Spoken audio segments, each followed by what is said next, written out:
जय हिंद मेरे प्यारे साथियों, स्वागत करता हूं आपके अपने यूट्यूब चैनल टारगेट हब में। मैं एसपी चौधरी एक बार फिर आपके सामने हाजिर हुआ हूं रेलवे एनटीपीसी के प्रीवियस ईयर क्वेश्चन पेपर के साथ।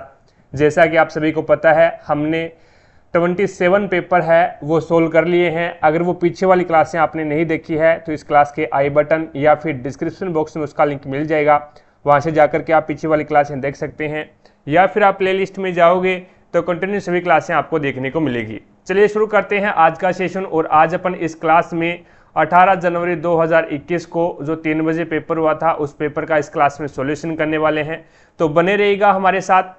जिसने भी क्लास को लाइक नहीं किया है तो एक बार क्लास को लाइक जरूर कीजिएगा ताकि हमारा भी मोटिवेशन बना रहे। और चैनल पर अगर आप नए हैं तो चैनल को सब्सक्राइब करें, पास में लगे बेल आइकन को जरूर दबाएं ताकि अपन जैसे ही नेक्स्ट वीडियो लेके आए तो उसका नोटिफिकेशन सबसे पहले आपके पास पहुंचे और आप तुरंत उसका लाभ उठा सको।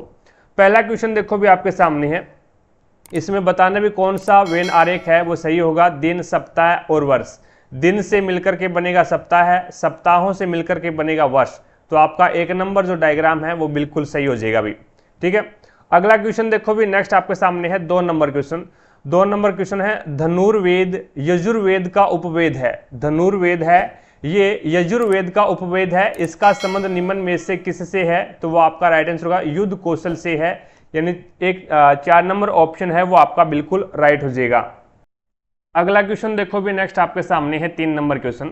3 नंबर क्वेश्चन में आपको बोला गया है पर शुल्क और व्यापार पर सामान्यतः समझौता किस वर्ष अस्तित्व में आया था? तो ये 1948 में अस्तित्व में आया था। 4 नंबर ऑप्शन आपका बिल्कुल राइट हो जाएगा। अगला क्वेश्चन देखो भी नेक्स्ट आपके सामने है, बताना है भी वेन आरेख कौन सा सही रहेगा। गेहूं, चावल और अनाज। तो गेहूं और चावल है वो दोनों अनाज के अंदर आ जाएंगे और दोनों क्या है एक दूसरे को काटेंगे नहीं भी। तो यहाँ पे आपका बी जो डायग्राम है वो बिल्कुल सही हो जाएगा। 4 नंबर ऑप्शन आपका राइट आंसर हो जाएगा। अगला क्वेश्चन देखो भी नेक्स्ट आपके सामने है, अब इसके अंदर है वो 11 और माइनस को क्या लिखेगा ये? तो माइनस का अर्थ है गुणा 2 और गुणा का अर्थ क्या है? तो गुणा का अर्थ है -4 और भाग का अर्थ क्या हो जाएगा? तो भाग का अर्थ है वो +4 हो जाएगा। और उसके बाद में नहीं, भाग का अर्थ है +12, तो यहाँ पे +12 आएगा भी। भाग का अर्थ हो जाएगा +12 और प्लस का अर्थ क्या हो जाएगा? तो प्लस का अर्थ हो जाएगा भाग 4। तो 4 एकम 4, 4 तिया 12 और 11 2 22 और 22 माइनस में 4 प्लस में 3। तो यहाँ पे 22 में से 1 जाएगा तो आपके पास में बचेगा क्या? तो 21 बचेगा, जो कि आपका राइट आंसर होगा 4 नंबर ऑप्शन। अगला देखो भी नेक्स्ट, निम्नलिखित में से कौन सी पुस्तक मेगस्थनीज ने लिखी थी? तो इंडिका है वो मेगस्थनीज के द्वारा लिखी गई है। 3 नंबर ऑप्शन आपका राइट आंसर होगा। मेगस्थनीज है वो सेल्यूकस निकेटर का राजदूत था और ये चंद्रगुप्त मौर्य के दरबार में आया था भी। आगे देखो भी नेक्स्ट आपके सामने है, यदि आयत की लंबाई और चौड़ाई का आपको रेशियो दे रखा है 7:4 है और इसका क्षेत्रफल है वो आपको 12,348 सेंटीमीटर स्क्वायर दे रखा है, तो आयत की लंबाई क्या होगी आपको बताना है। तो मैं यहाँ पे उसकी लंबाई 7x और 4x मान लेता हूँ। तो लंबाई और चौड़ाई आपको हमने मान ली, तो यहाँ पे आयत का क्षेत्रफल क्या होता है? लंबाई गुणा चौड़ाई होता है। तो यहाँ पे लंबाई गुणा चौड़ाई का फॉर्मूला लगा दो, बराबर में कर दो 12,348। अब 7 चौके 28, ये हो जाएगा 28x की स्क्वायर, बराबर में क्या आ जाएगा? 12,348। आपको चाहिए x का मान, तो x की स्क्वायर बराबर क्या हो जाएगा? तो अपॉन में इसके 28 चला जाएगा अभी। अब 28 चला जाएगा तो यहाँ पे इसका 28 से अगर 12,348 काटेंगे तो कितनी बार कट जाएगा अभी? इसको 2 बार, एक बार 4 से काट दो, 4 7 28 और उसके बाद में 4 तिया 12 और फिर उतर गया 3 0 4 8 32, बच गया 2 4 7 28। उसके बाद में 7 से काटोगे तो 7 चौके 28, बच गया कितना भाई? बच गया 2 28, 7 चौके 28 और 7 एकम 7। तो ये हो जाएगा x की स्क्वायर बराबर 441 हो जाएगा। तो x बराबर क्या आ जाएगा? तो 441 से और वो भी रूट के अंदर आ जाएगा। तो x का मान आपके पास में आ जाएगा 21। x का मान क्या आ जाएगा? 21 आ जाएगा। अब आपको आयत की लंबाई बतानी है, तो आयत की लंबाई है वो आपके पास में है क्या? 7x है। तो x का मान 21 है, तो 21 × 7 करोगे तो 7 एकम 7, 7 दूनी 14, 147 हो जाएगा, जो कि 2 नंबर ऑप्शन आपका बिल्कुल राइट हो जाएगा। अगला देखो भी नेक्स्ट आपके सामने 8 नंबर क्वेश्चन है, 2 संख्याओं के लघुत्तम समावर्त्य और महत्तम समावर्त्य क्रमशः 70 और 7 है। यदि उनमें से एक संख्या 35 है तो दूसरी संख्या कौन सी होगी वो आपको बताना है। तो आपको पता है पहली संख्या इंटू दूसरी संख्या, पहली संख्या इंटू दूसरी संख्या बराबर क्या होता है? LCM इंटू HCF होता है भी। अब यहाँ पे पहली संख्या आपके पास में क्या है 35 है, दूसरी संख्या आपने x मान लिया, LCM आपके पास में 70 है और HCF आपके पास में 7 है। x का मान ज्ञात करना है तो 35 इसके भाग में चला जाएगा, तो ये हो जाएगा 35 एकम 35, 35 2 70, 7 2 14, तो x का मान आपके पास में कितना आ जाएगा 14। 4 नंबर ऑप्शन बिल्कुल राइट हो जाएगा। अगला क्वेश्चन देखो भी नेक्स्ट आपके सामने है।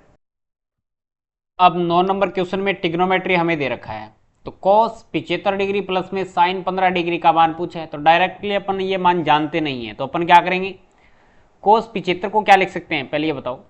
अपन लिख सकते हैं cos 75 डिग्री बराबर लिख सकते हैं cos 45 डिग्री प्लस में 30 degree. cos a plus b का फॉर्मूला क्या होता है, cos a cos b plus है तो माइनस आ जाएगा sin a और sin b,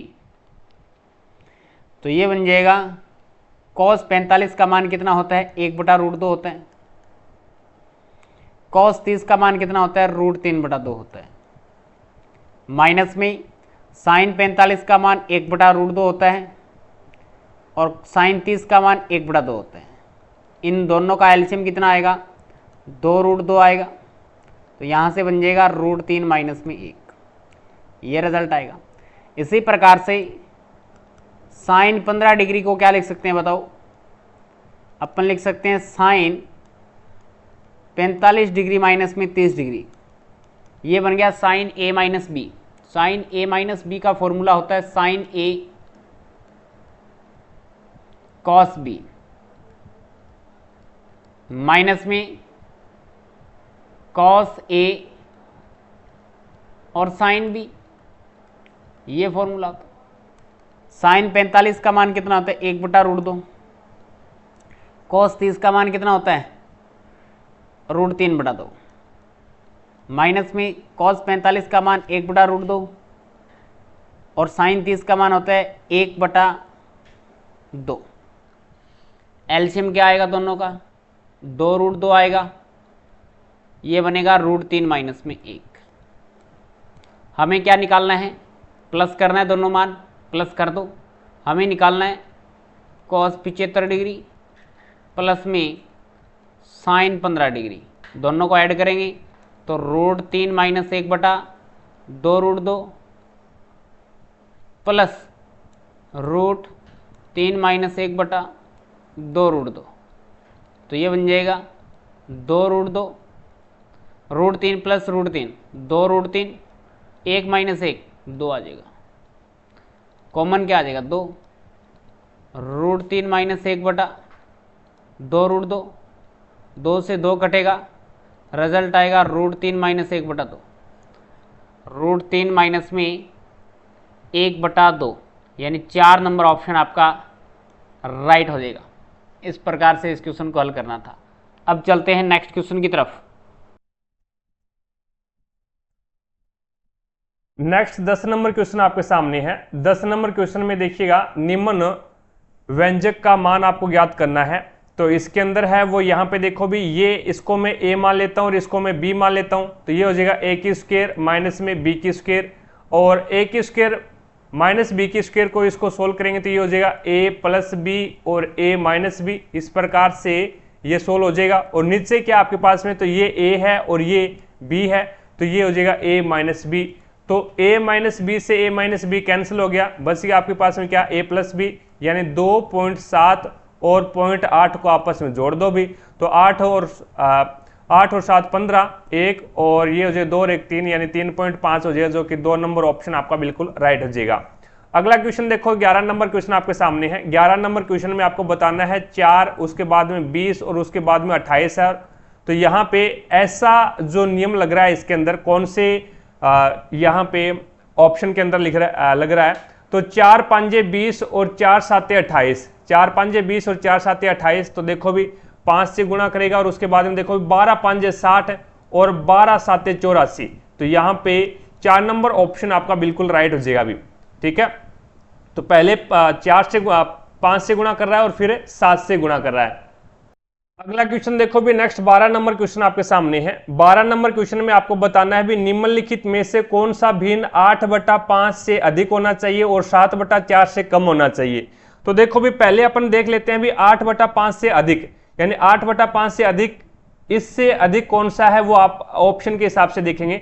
तो 8/3 है आपके पास में और इधर क्या है 8/5 है, तो आपस में गुणा करवाओ। आपस में गुणा करवाओगे तो ये हो जाएगा 5 8 40 और ये हो जाएगा 8 3 24। तो यहाँ पे आपके पास में क्या हो जाएगा भी 8 5 40 और 8 3 24। तो यानी भिन्न बड़ी कौन सी है, तो भिन्न है वो आपकी ये बड़ी है, यानी 8/3 है वो बड़ी है, क्योंकि यहाँ पे 40 आया और यहाँ पे 24 आया है। और 8/5 से क्या होनी चाहिए, अधिक होनी चाहिए। तो ये भिन्न भी आपका ऑप्शन हो सकता है, लेकिन आप है वो अधिक से नहीं, आप इस प्रकार से कम वाला लेके चलो। पहले 7/4 से कम होना चाहिए, तो ये हो जाएगा 8/3 और यहाँ पे हो जाएगा 7/4। अब आपस में गुणा करवाओ, 8 चौका 32 और ये हो जाएगा 7 तिया 21। तो ये देखो भी ये बड़ी है भी 8/3 है वो 7/4 से कम होनी चाहिए, लेकिन है ये क्या बड़ी है 7/4 से, तो ये ऑप्शन नहीं होगा। आगे देखो भी 2/7 और उसके बाद में है 7/4।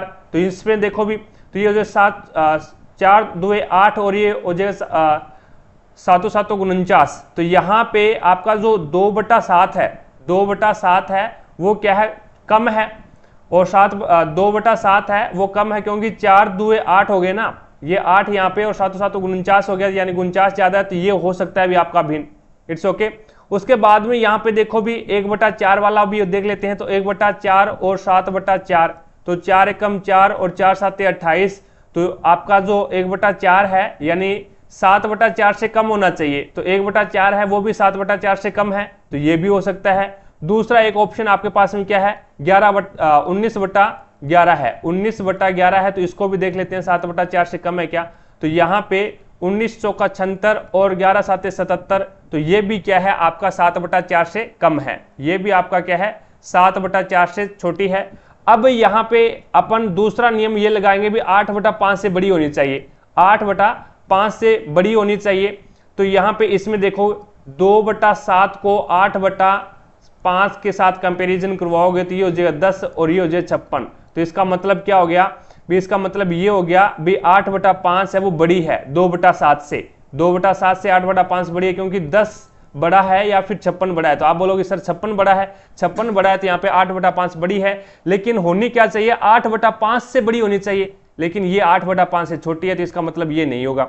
उसके बाद में 1/4 से कंपैरिजन कर लो 8/5 के साथ में, तो ये 5 एकम 5 और 8 चौका 32। तो आपका 8 चौका 32 यानी 8/5 फिर बड़ा आ गया। यहाँ पे देखो भी कौन सी भिन्न है जो 8/5 से तो अधिक होनी चाहिए और 7/4 से कम होनी चाहिए। तो ये 1/4 है वो 8/5 से कम है, तो इसका मतलब ये भी नहीं होगा। तो ऑप्शन आपके पास में एक ही बचा है, ऑप्शन है वो आपके पास में 19/11 वाला, और करके देख लो 8/5 के साथ में कंपेरिज। तो यहाँ पे 19 5 95 होते हैं और 11 8 88 होता है। तो देख लो भी 11 8 88 यानी 8/5 से बड़ा होना चाहिए। तो 19/11 है वो 8/5 से क्या है बड़ा है, और 7/4 से क्या है छोटा है। तो यहाँ पे आपका 4 नंबर ऑप्शन बिल्कुल राइट हो जाएगा। अगला क्वेश्चन देखो भी, अधातुओं के गुणधर्मों के बारे में निम्नलिखित में से कौन सा विकल्प सामान्यतः सत्य नहीं है। तो चालक का सत्य नहीं है, यानी चालक का मतलब क्या हो गया, चालक का मतलब ये हो गया भी उसमें एक प्रकार से इलेक्ट्रिसिटी है वो प्रवाहित हो सकती है, यानी विद्युत धारा प्रवाहित हो सकती है। अधातुओं में विद्युत धारा प्रवाहित नहीं होती भी। ग्रेफाइट एक इसका क्या है अपवाद है, ग्रेफाइट है वो इसका अपवाद है, ग्रेफाइट के अंदर है वो विद्युत धारा प्रवाहित होती है, बाकी किसी भी अधातु के अंदर है वो विद्युत धारा प्रवाहित नहीं होती। अधातु है वो हल्के पदार्थ होते हैं, बिल्कुल सही है। भंगूर होते हैं, वो भी सही है। मंद और दीप्ति रहित होते हैं, ये भी बिल्कुल सही है। लेकिन चालक वाला है वो इसमें गलत हो जाएगा, विद्युत धारा प्रवाहित नहीं होती भी। आगे देखो भी नेक्स्ट आपके सामने है, अब इसके अंदर है वो आपको थीटा का मान है वो 45 डिग्री दे रखा है। थीटा का मान 45 डिग्री दे रखा है, तो यहाँ पे मान रख दो साइन 45 कोस 45 साइन 45 माइनस कोस 45। इसमें मान रखोगे तो साइन 45 का मान होता है 1/√2, ठीक है।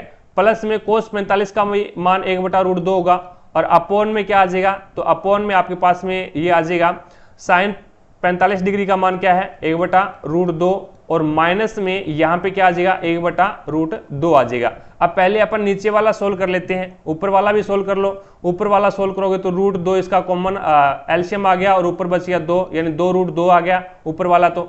और नीचे वाला है वो आपके पास में √2 है, वो इसका क्या आ गया एलसीएम आ गया, √2 इसका एलसीएम आ गया। और यहाँ पे 1 - 1 बच गया, 1 - 1 यानी 0 आ गया, और 1 - 1 0 बन गया। यानी ये देखो भी ये आपका क्या है पॉजिटिव है और ये आपका नेगेटिव है, तो यहाँ पे क्या आ गया 0 आ गया, 0 आ गया। तो अब इस 0 को अपन यहाँ पे 0 आ गया, अब इस 0 को ऊपर लेके जाएंगे तो यहाँ पे 0 आ जाएगा भी। अब इसको 0 बना देगा, इसको 0 बना देगा।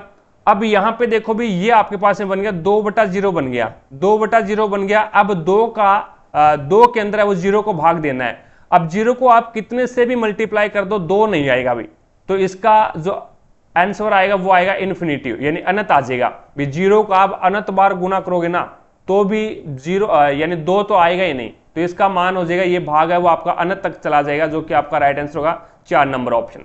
ठीक है, आगे देखो भी नेक्स्ट आपके सामने है, यूएन शांति सेना को वर्ष में शांति के लिए नोबेल पुरस्कार दिया गया था।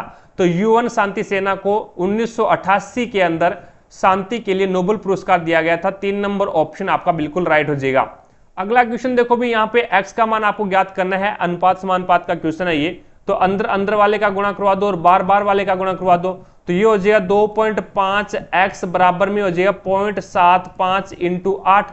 अब यहाँ पे x का मान ज्ञात करना है, तो ये 2.5 है वो इसके भाग में चला जाएगा, तो 5 एकम 5 हो जाएगा, सॉरी 25 एकम 25 और 25 तिया 75 हो जाएगा। तो ये आपके पास में लग जाएगा यहाँ पे 2 के बाद में पॉइंट, और यहाँ से पॉइंट हटाएंगे तो ऊपर क्या लग जाएगा 0 लग जाएगा, और यहाँ से पॉइंट हटाएंगे तो नीचे आपका 100 लग जाएगा। अब देखो भी 1 0 से 1 0 कैंसिल कर दो, तो ये हो जाएगा 8 या 24, 24 बटा कितना आ जाएगा 10 आ जाएगा। इसको क्या लिख सकता हूं मैं 2.4 लिख सकता हूं, जो कि आपका राइट आंसर होगा 4 नंबर ऑप्शन। आगे देखो नेक्स्ट आपके सामने है, निम्नलिखित में से कौन सा भारत का पहला बड़ा लोहा और इस्पात संयंत्र है? तो वो है टिस्को। कौन सा है भी? टिस्को है। 3 नंबर ऑप्शन आपका राइट आंसर होगा। भारत का पहला बड़ा लोहा और इस्पात संयंत्र है, भारत का पहला बड़ा और लोहा इस्पात संयंत्र टिस्को हो जाएगा। अगला देखो भी नेक्स्ट आपके सामने है, ब्रिटिश शासन के दौरान भारत का अंतिम गवर्नर जनरल और पहला वायसराय कौन था भी? तो लॉर्ड कैनिंग आपका राइट आंसर होगा भी। लॉर्ड कैनिंग है, ये भारत के अंतिम गवर्नर जनरल थे और पहले वायसराय थे भी। अगला देखो भी नेक्स्ट आपके सामने है, किन्हीं 2 क्रमागत धन पूर्णांक x और x प्लस में 1 का एलसीएम आपको बताना है क्या होगा। तो यहाँ पे लघुत्तम समावर्ती बताना है क्या होगा। देखो भी एक तो आपके पास में संख्या है x और दूसरी संख्या है x प्लस में 1। अब इसका एलसीएम क्या होगा? तो इनका एलसीएम आप क्या लेते हो? आप लेते हो x और एक हो जाएगा x प्लस में 1, बस यही लेते हो, तो यही आपका राइट आंसर हो जाएगा भी। ठीक है, तो x से x कट जाएगा, बच गया x प्लस में 1 और उसके बाद x प्लस में 1, यानी सभी का भाग जाना चाहिए। x का भी इसमें भाग जा रहा है और x प्लस 1 का भी इसमें भाग जा रहा है। It's okay. आगे देखो नेक्स्ट आपके सामने है, EU का निम्नलिखित में से कौन सा देश समलैंगिक विवाह को वैधता प्रदान करने वाला पहला पोस्ट कम्युनिस्ट देश बना है? तो वो आपका चेक गणराज्य बना है। 4 नंबर ऑप्शन आपका बिल्कुल राइट हो जाएगा। 21 नंबर क्वेश्चन देखिएगा, भारत के सर्वोच्च न्यायालय की पहली भारतीय महिला न्यायाधीश कौन बनी थी? तो फातिमा बीबी आपका बिल्कुल राइट हो जाएगा। फातिमा बीबी है वो भारत के सर्वोच्च न्यायालय की पहली भारतीय महिला है, वो न्यायाधीश बनी थी। अगला क्वेश्चन देखो भी नेक्स्ट आपके सामने है, 22 नंबर क्वेश्चन। अब देखिएगा 22 क्वेश्चन में निम्नलिखित का मान ज्ञात करना है। जैसे हमें पहला दे रखा है x की क्यूब माइनस में y की क्यूब का फॉर्मूला यहाँ पे यूज करेंगे, और x की पावर 4 माइनस में 16 है, यहाँ पे a स्क्वायर माइनस में b स्क्वायर को ओपन करेंगे और इसके क्या करेंगे फैक्टर करेंगे। ठीक है, तो सबसे पहले यहाँ पे लिखते हैं शुरुआत में कि ये कैसे हल होगा। x की क्यूब माइनस में y की क्यूब का एक फॉर्मूला होता है x माइनस में y, तो यहाँ पे लिखेंगे x माइनस में y, फिर ये ओपन होता है x की square plus X Y minus में नहीं प्लस में y स्क्वायर होता है। इसके फैक्टर करेंगे तो इसको लिखेंगे गुणनखंड विधि से एक्स स्क्वायर प्लस में 2x प्लस में 3x प्लस में 6, और ये हैं x की पावर 4 माइनस में 16, इसको क्या लिखेंगे x की स्क्वायर का स्क्वायर, x की स्क्वायर का स्क्वायर माइनस में 4 का square. Is that clear? Upon में नीचे रिजल्ट क्या बनेगा देखो, x माइनस में y नीचे वाला सेम का सेम है, नीचे कुछ भी चेंज नहीं करना, यानी नीचे वाले सारे नंबर कटेंगे। ये प्लस नहीं माइनस है, यहाँ पे माइनस कर देते हैं। x माइनस में 2 और ये है x की स्क्वायर प्लस में 4। x माइनस वाई से x माइनस वाई कट गया, रिजल्ट क्या बचा? x की square plus X Y plus Y square. ठीक है, ये क्या बन गया? गुणनखंड विधि से x प्लस 2 बन गया और ये बन गया x प्लस 3 बन गया। ये क्या है? x की स्क्वायर माइनस में 4 और ये बन गया x की स्क्वायर प्लस में 4। यानी a स्क्वायर माइनस में b स्क्वायर ओपन होता है एक बार प्लस नहीं, a square minus b square open होता है एक बार प्लस में एक बार माइनस में, a plus B a minus B, इस तरीके से ओपन होता है। तो यहाँ पे a का मान x की स्क्वायर और b का मान 4 है। यहाँ पे चल रहा है x प्लस 3 x माइनस 2 और ये है x की स्क्वायर प्लस में 4। तो x की स्क्वायर प्लस 4 से ये रिजल्ट कटेगा, x प्लस 3 से ये रिजल्ट कटेगा। रिजल्ट ऊपर बच गया x की square plus X Y plus Y square, but यहाँ पे x प्लस 2 चल रहा है। अब ये a स्क्वायर माइनस में b स्क्वायर वापिस एक बार दोबारा लगेगा, यानी a स्क्वायर माइनस में 2 का स्क्वायर करेंगे, x स्क्वायर माइनस में 2 का स्क्वायर, तो एक बार x प्लस 2 और ये हो जाएगा एक बार x माइनस 2। भाग में क्या चल रहा है? x माइनस 2, x माइनस 2 से x माइनस 2 कटेगा। ये प्लस वाला काट दिया, 1 मिनट रुकना, ये नहीं कटेगा, ये तो सेम का सेम रहेगा, x प्लस 2 है, ये वाला कट जाएगा माइनस वाला। तो x प्लस 2 गुणा x प्लस 2, x प्लस 2 का होल स्क्वायर, ये बच गया x स्क्वायर प्लस में एक्स वाई प्लस में वाई स्क्वायर, ये बनेगा रिजल्ट। ये कौन से ऑप्शन में है? ऑप्शन नंबर 2 में है। इस प्रकार से इस क्वेश्चन को हल करना था। अब चलते हैं नेक्स्ट क्वेश्चन की तरफ। अगला क्वेश्चन देखो भी, नेक्स्ट 23 नंबर क्वेश्चन आपके सामने है।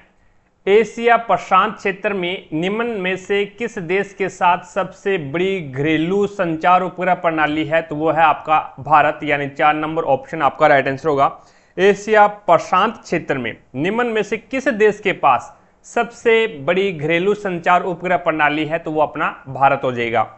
अगला देखो भी, नेक्स्ट आपके सामने है, यदि 1 केजी चावल का मूल्य 45 रुपए है, एक आसान सा क्वेश्चन, तो 15.2 केजी चावल का मूल्य क्या होगा? तो 45 का 15.2 के साथ में मल्टीप्लाई करवा दो, तो ये हो जाएगा आपके पास में 2 5 10, 1 2 चौके 8 और 1 9, उसके बाद में 5 5 25 2 और उसके बाद में 5 चौके 20 और 2 22 और फिर 5 और फिर 4, तो ये हो जाएगा 0। 9 और 5 कितने हो जाते हैं अभी? 9 और 5 है 9 और 8 कितने हो जाते हैं? तो 9 और 8 कैसे कर दिया अभी, यानी 1 केजी चावल का मूल्य 45 रुपए है, तो 15.2 केजी चावल का मूल्य क्या होगा? तो यहाँ पे गुणा करवा दे, 2 5 10, 2 चौके 8 और 1 9, 5 5 25, 2 5 चौके 20 और 2 22 और उसके बाद में फिर इसका मल्टीप्लाई करवा दिया 1 के साथ में, 1 के साथ में गुणा करवाओगे तो ये आपके पास में हो जाएगा 9 और 5 14 हो जाएंगे और उसके बाद में 5 और 2 7, 7 और 1 8 और उसके बाद 4 और 2 6 और ये पॉइंट, तो यहाँ पे 684 रुपये, यानी 2 नंबर ऑप्शन बिल्कुल राइट हो जाएगा। अगला देखो भी, नेक्स्ट आपके सामने है 25 नंबर क्वेश्चन।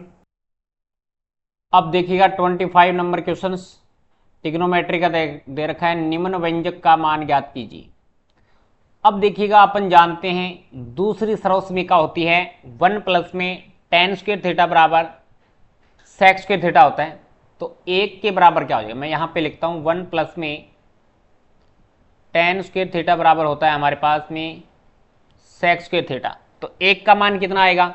1 का मान आ जाएगा, मैं 1 का वैल्यू यहाँ से लिखना चाहूँगा तो ये बन जाएगा sec स्क्वायर थीटा माइनस में tan इधर जाके माइनस का बन जाएगा tan स्क्वायर थीटा और प्लस में sec थीटा प्लस में tan थीटा यहाँ पे लिखा गया है। भाग में क्या चल रहा है?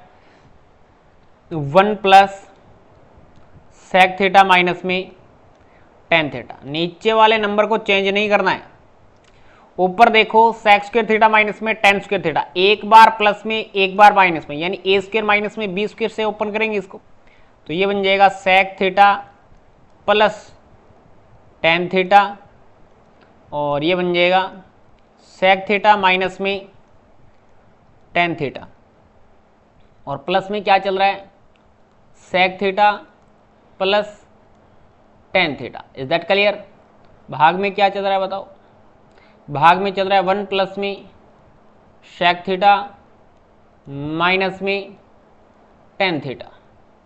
ऊपर से एक तो ये पूरा कॉलम और एक यहाँ से, दोनों से कॉमन क्या आ रहा है sec थीटा प्लस में tan थीटा, तो यहाँ से कॉमन आ जाएगा sec थीटा प्लस में tan थीटा, दोनों से कॉमन आएगा, ये रिजल्ट बचेगा sec थीटा माइनस में tan थीटा और प्लस में एक अपॉन में नीचे चल रहा है sec थीटा माइनस में tan थीटा प्लस 1, यानी ये नीचे और ऊपर वाला नंबर कट जाएगा।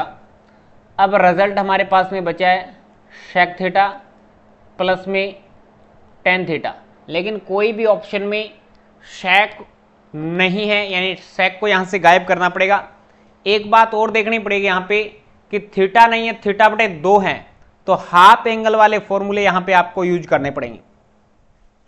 हाफ एंगल वाले कौन से फॉर्मूले हैं जी सर? चलो चेक करते हैं, अपन देखते हैं, यहाँ से लिखते हैं। हाफ एंगल वाला मैं अगर लिखना चाहूँ यहाँ से, तो tan 2 थीटा बराबर होता है 2 tan थीटा अपॉन में 1 प्लस नहीं होगा माइनस होगा 1 माइनस tan स्क्वायर थीटा, और sec 2 थीटा का फॉर्मूला हो जाएगा आपके पास, क्या बनेगा देखते हैं। ये बन जाएगा 1 प्लस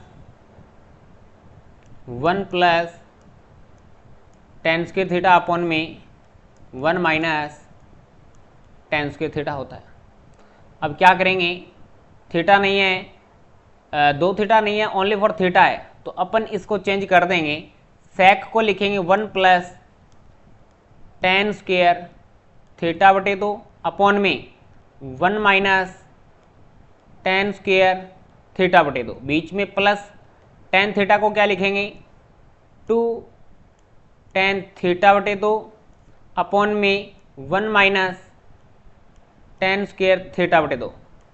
एलसीएम क्या आएगा 1 माइनस tan स्क्वायर थीटा बटे 2 आएगा एलसीएम, तो ये बन जाएगा, ऊपर बनेगा tan स्क्वायर थीटा बटे 2 प्लस 2 tan थीटा बटे 2 प्लस 1, तो ये रिजल्ट होगा a square plus 2ab plus b square, यानी ऊपर वाला कंप्लीट होल स्क्वायर बनेगा किसका, tan थीटा बटे 2 प्लस 1 का होल स्क्वायर बन जाएगा, और नीचे बनेगा 1 माइनस में tan स्क्वायर थीटा बटे 2।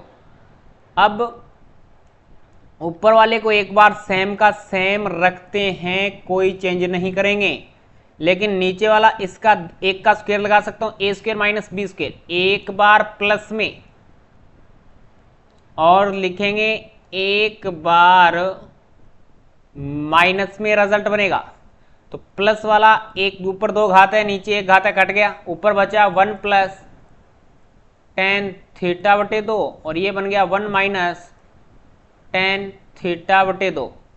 यही आपका 4 नंबर ऑप्शन है, देख लो शायद 1 प्लस tan थीटा बटे 2 और 1 माइनस में tan थीटा बटे 2।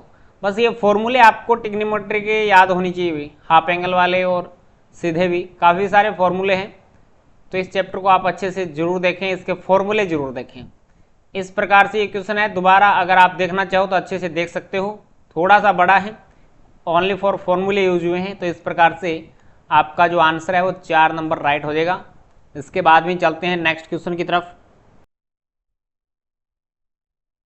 अगला क्वेश्चन देखो भी 26 नंबर क्वेश्चन है, चंद्रयान 2 के लैंडर का नाम किस वैज्ञानिक के नाम पर रखा गया था? तो आपका राइट आंसर होगा विक्रम साराभाई के नाम के ऊपर है वो चंद्रयान 2 के लैंडर का नाम रखा गया। 2 नंबर ऑप्शन आपका बिल्कुल राइट हो जाएगा।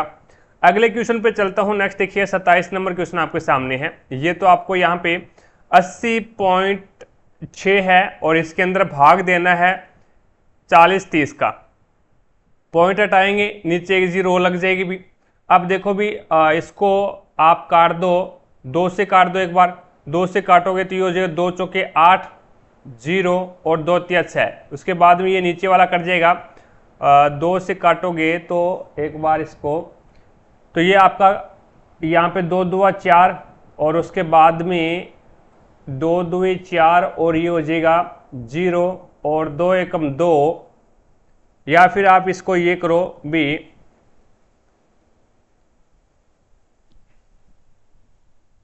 डायरेक्ट 2 से काट दो भी इसको। डायरेक्ट 2 से काटोगे ना तो ये हो जाएगा आपके पास में 403 एकम 403 और 403 दुए कितने होते हैं तो 806 हो जाएंगे।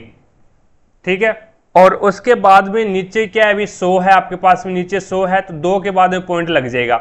2 के बाद में लगेगा तो 0.02 आ जाएगा। तो आपका यहाँ पे राइट आंसर क्या होगा, 3 नंबर ऑप्शन बिल्कुल राइट हो जाएगा।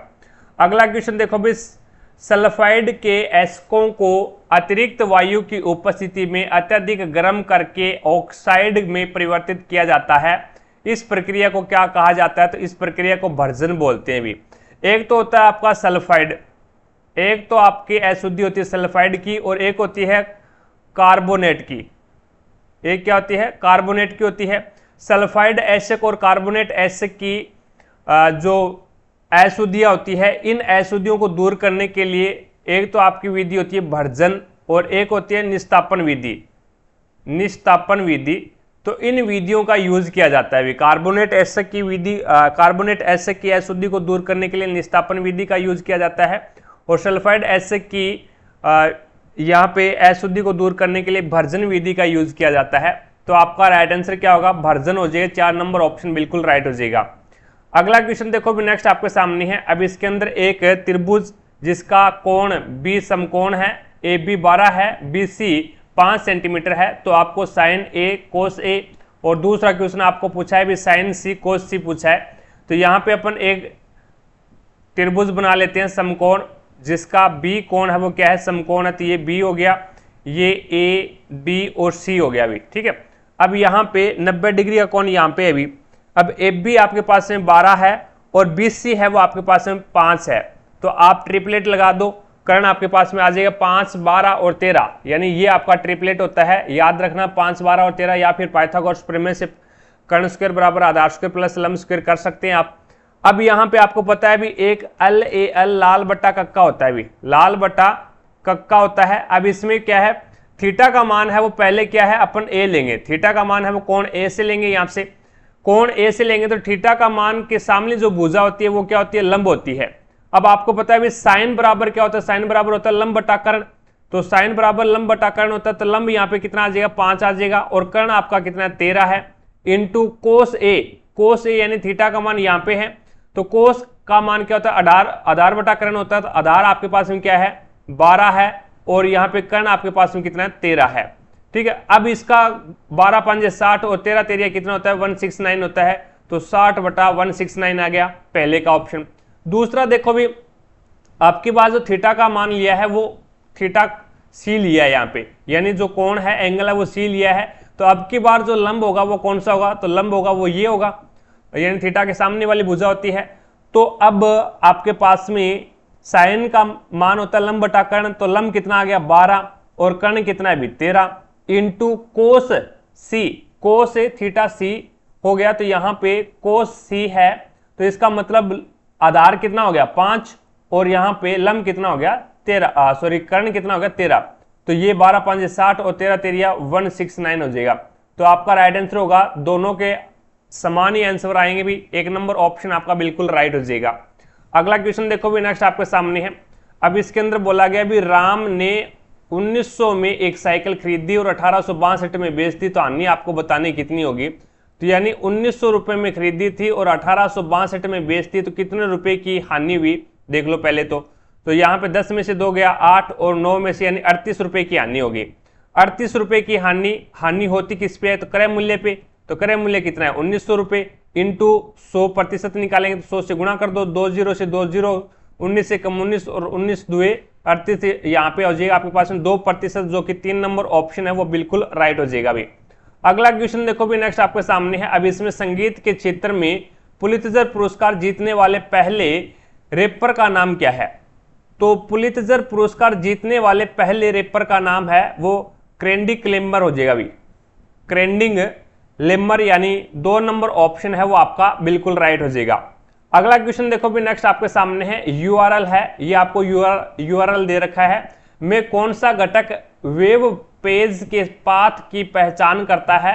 तो वो लॉगिन डॉट PHP, यानी 2 नंबर ऑप्शन है वो आपका बिल्कुल राइट हो जाएगा। जो लास्ट का जो पाथ होता है लास्ट का, वही आपको बताता है भी वेब पेज की पहचान यही करवाता है। ठीक है, अब ये वेब पेज है वो एजुकेशन का है या फिर किस देश का है, ये आपका लास्ट का जो डॉट वाला है ना, डॉट PHP या फिर डॉट इन या फिर डॉट यहाँ पे लगा होता है, एक डॉट edu लगा होता है या फिर डॉट इन लगा होता है तो ये भारत का है, डॉट edu लगा होता है तो ये इसका मतलब हो गया भी ये शिक्षा से संबंधित है। ठीक है, आगे देखो भी निम्नलिखित में से कौन सा तार युक्त ब्रॉडबैंड नहीं है? तार युक्त ब्रॉडबैंड नहीं है, डायल अप है, तार लगा होता है। ठीक है, टेलीफोन वाला तार होता है, केबल के अंदर भी तार लगा होता है, और डिजिटल सब्सक्राइबर लाइन है, इसके अंदर भी आपका क्या है, तार लगा होता है। सैटेलाइट होती है ना, सैटेलाइट, उसके अंदर तार नहीं लगा होता अभी, वो क्या है रेंज के ऊपर कार्य करती है। सैटेलाइट जो छोड़ते हैं अपन, तो ये क्या है आपका तार से कार्य नहीं करता है ये। ठीक है, बाकी सभी में तार लगा होता है अभी।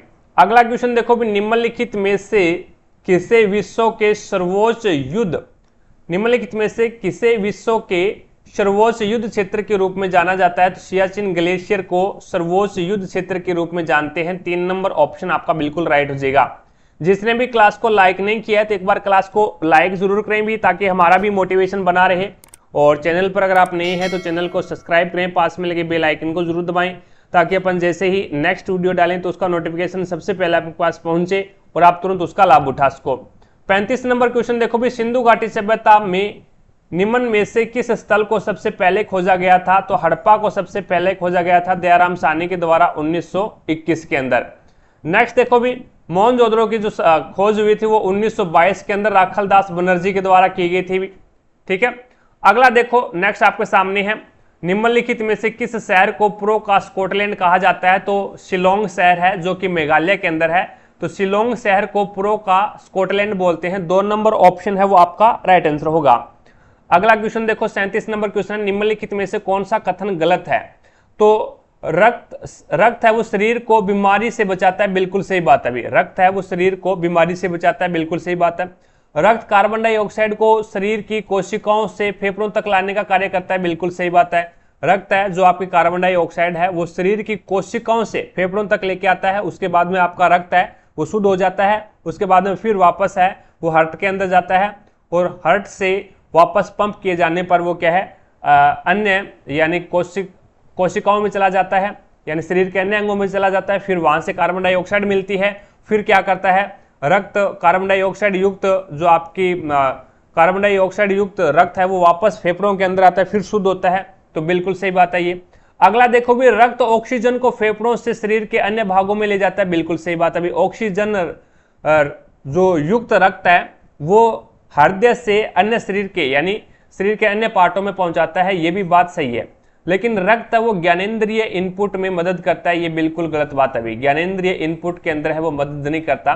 ज्ञानेंद्रिय इनपुट का मतलब होता है जैसे ज्ञानेंद्रिय आपकी देखने की ज्ञानेंद्रिय हो गई यानी आंखें हो गई, सुनने का कान हो गया, सूंघने का नाक हो गया, तो ये जो 5 ज्ञानेंद्रिय है इन ज्ञानेंद्रियों को इनपुट देने का कार्य है।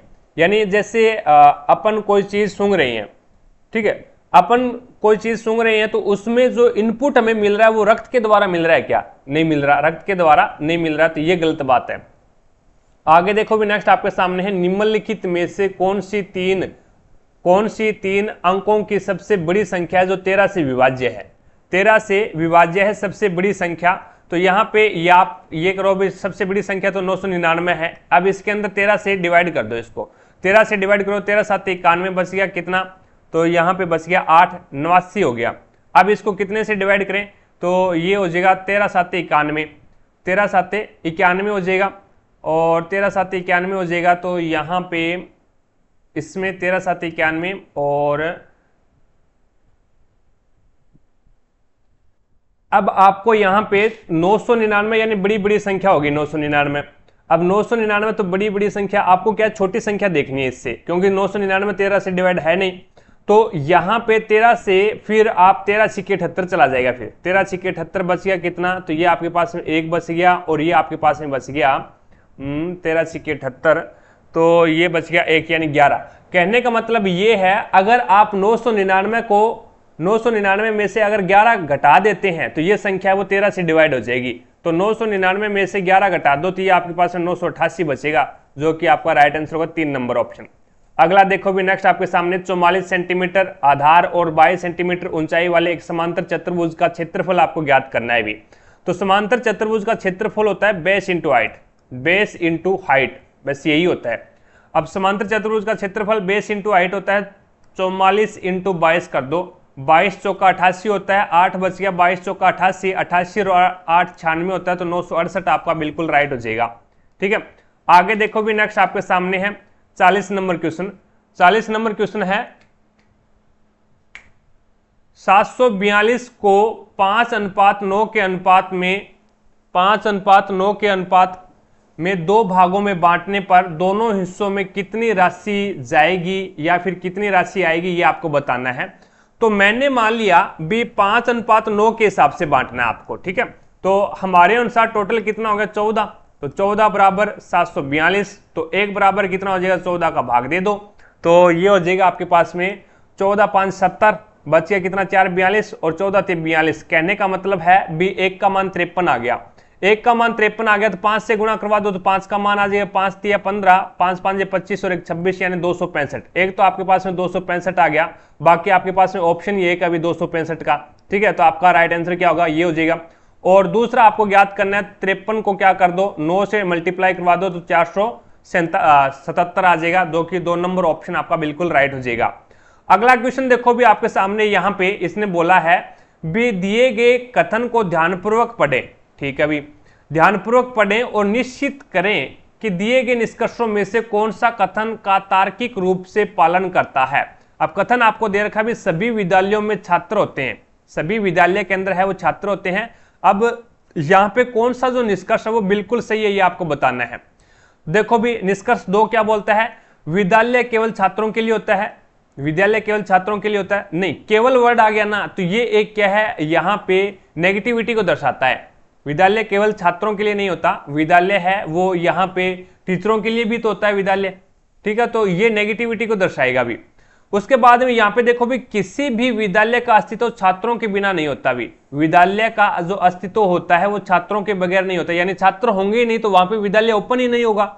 छात्र हैं तभी विद्यालय ओपन होते हैं, तो छात्रों जो विद्यालय का जो अस्तित्व होता है वो किसके अकॉर्डिंग होता है, तो छात्रों के अकॉर्डिंग होता है, तो बिल्कुल सही बात है। छात्र केवल, नाम क्या आ गया केवल, ये नेगेटिविटी को दर्शाएगा। छात्र केवल विद्यालय में ही होते हैं, क्यों भी मेले के अंदर छात्र नहीं होते क्या, घर के अंदर छात्र नहीं होते क्या। ठीक है, इस कारण ये गलत हो गया। कुछ छात्रों, कुछ विद्यालयों में शिक्षक नहीं होते, तो कुछ विद्यालयों में शिक्षक होते ही नहीं है, तो वहां पे विद्यालय किस क्या करने के लिए खोला जाता है भी, तो यहां पे ये भी आपका गलत हो जाएगा। तो 3 नंबर यानी कहने का मतलब 2 नंबर ऑप्शन आपका राइट आंसर होगा, निष्कर्ष 3 नंबर बिल्कुल सही है इसमें। अगला देखो भी, भारत में विधानसभा चुनाव में उपरोक्त में कोई नहीं, यानी नोटा का जो विकल्प है ना वो पहली बार कब इस्तेमाल किया गया था, तो ये नवंबर 2013 में लागू किया गया था भी। जो विधानसभा के चुनाव थे उसमें नोटा का जो विकल्प है, यानी उपरोक्त में से कोई नहीं, हमें कोई भी उम्मीदवार है वो पसंद नहीं है, तो ये नोटा का उम्मीदवार, नोटा वाला जो उम्मीदवार है ये नवंबर 2013 को लागू किया गया था। अगला देखो भी नेक्स्ट आपके सामने है, एक स्कूल में गणित, भौतिक और रसायन विज्ञान के लिए सीटें हैं 7:8 7:8:9 के अनुपात में है। सीटों का क्रमशः 30%, 40% और 50% बढ़ाने का प्रस्ताव रखा गया है, यानी ये 7 हो गया, ये 8 हो गया और ये 9 हो गया। अब 30% बढ़ाना है, घटाना है तो अपन 100 से घटाएंगे, बढ़ाना है तो अपन 100 में जोड़ के बढ़ाएंगे। तो यहाँ पे 30% बढ़ाना है तो 130, 40% बढ़ाना है तो 140 और यहाँ पे 50% बढ़ाना है तो 150, 0 0 और 0, तो ये हो जाए 13 7 91 और 14 8 112 और 15 निम्मा 135। तो ये आपके पास में रेशियो क्या आ जाएगा, तो बड़ी हुई सीटों का अनुपात बताना है 91 रेशियो 112 रेशियो 135, जो कि 1 नंबर ऑप्शन बिल्कुल राइट हो जाएगा। अगला क्वेश्चन देखो भी, निम्न में से कौन सा एक कोशिकीय जीव काला आजार नामक रोग का कारण है, तो लेशमेनिया आपका बिल्कुल राइट हो जाएगा। लेशमेनिया है, ये एक कोशिकीय जीव है और काला आजार नामक जो रोग होता है वो किसके कारण होता है, तो ये लेशमेनिया के कारण होता है भी।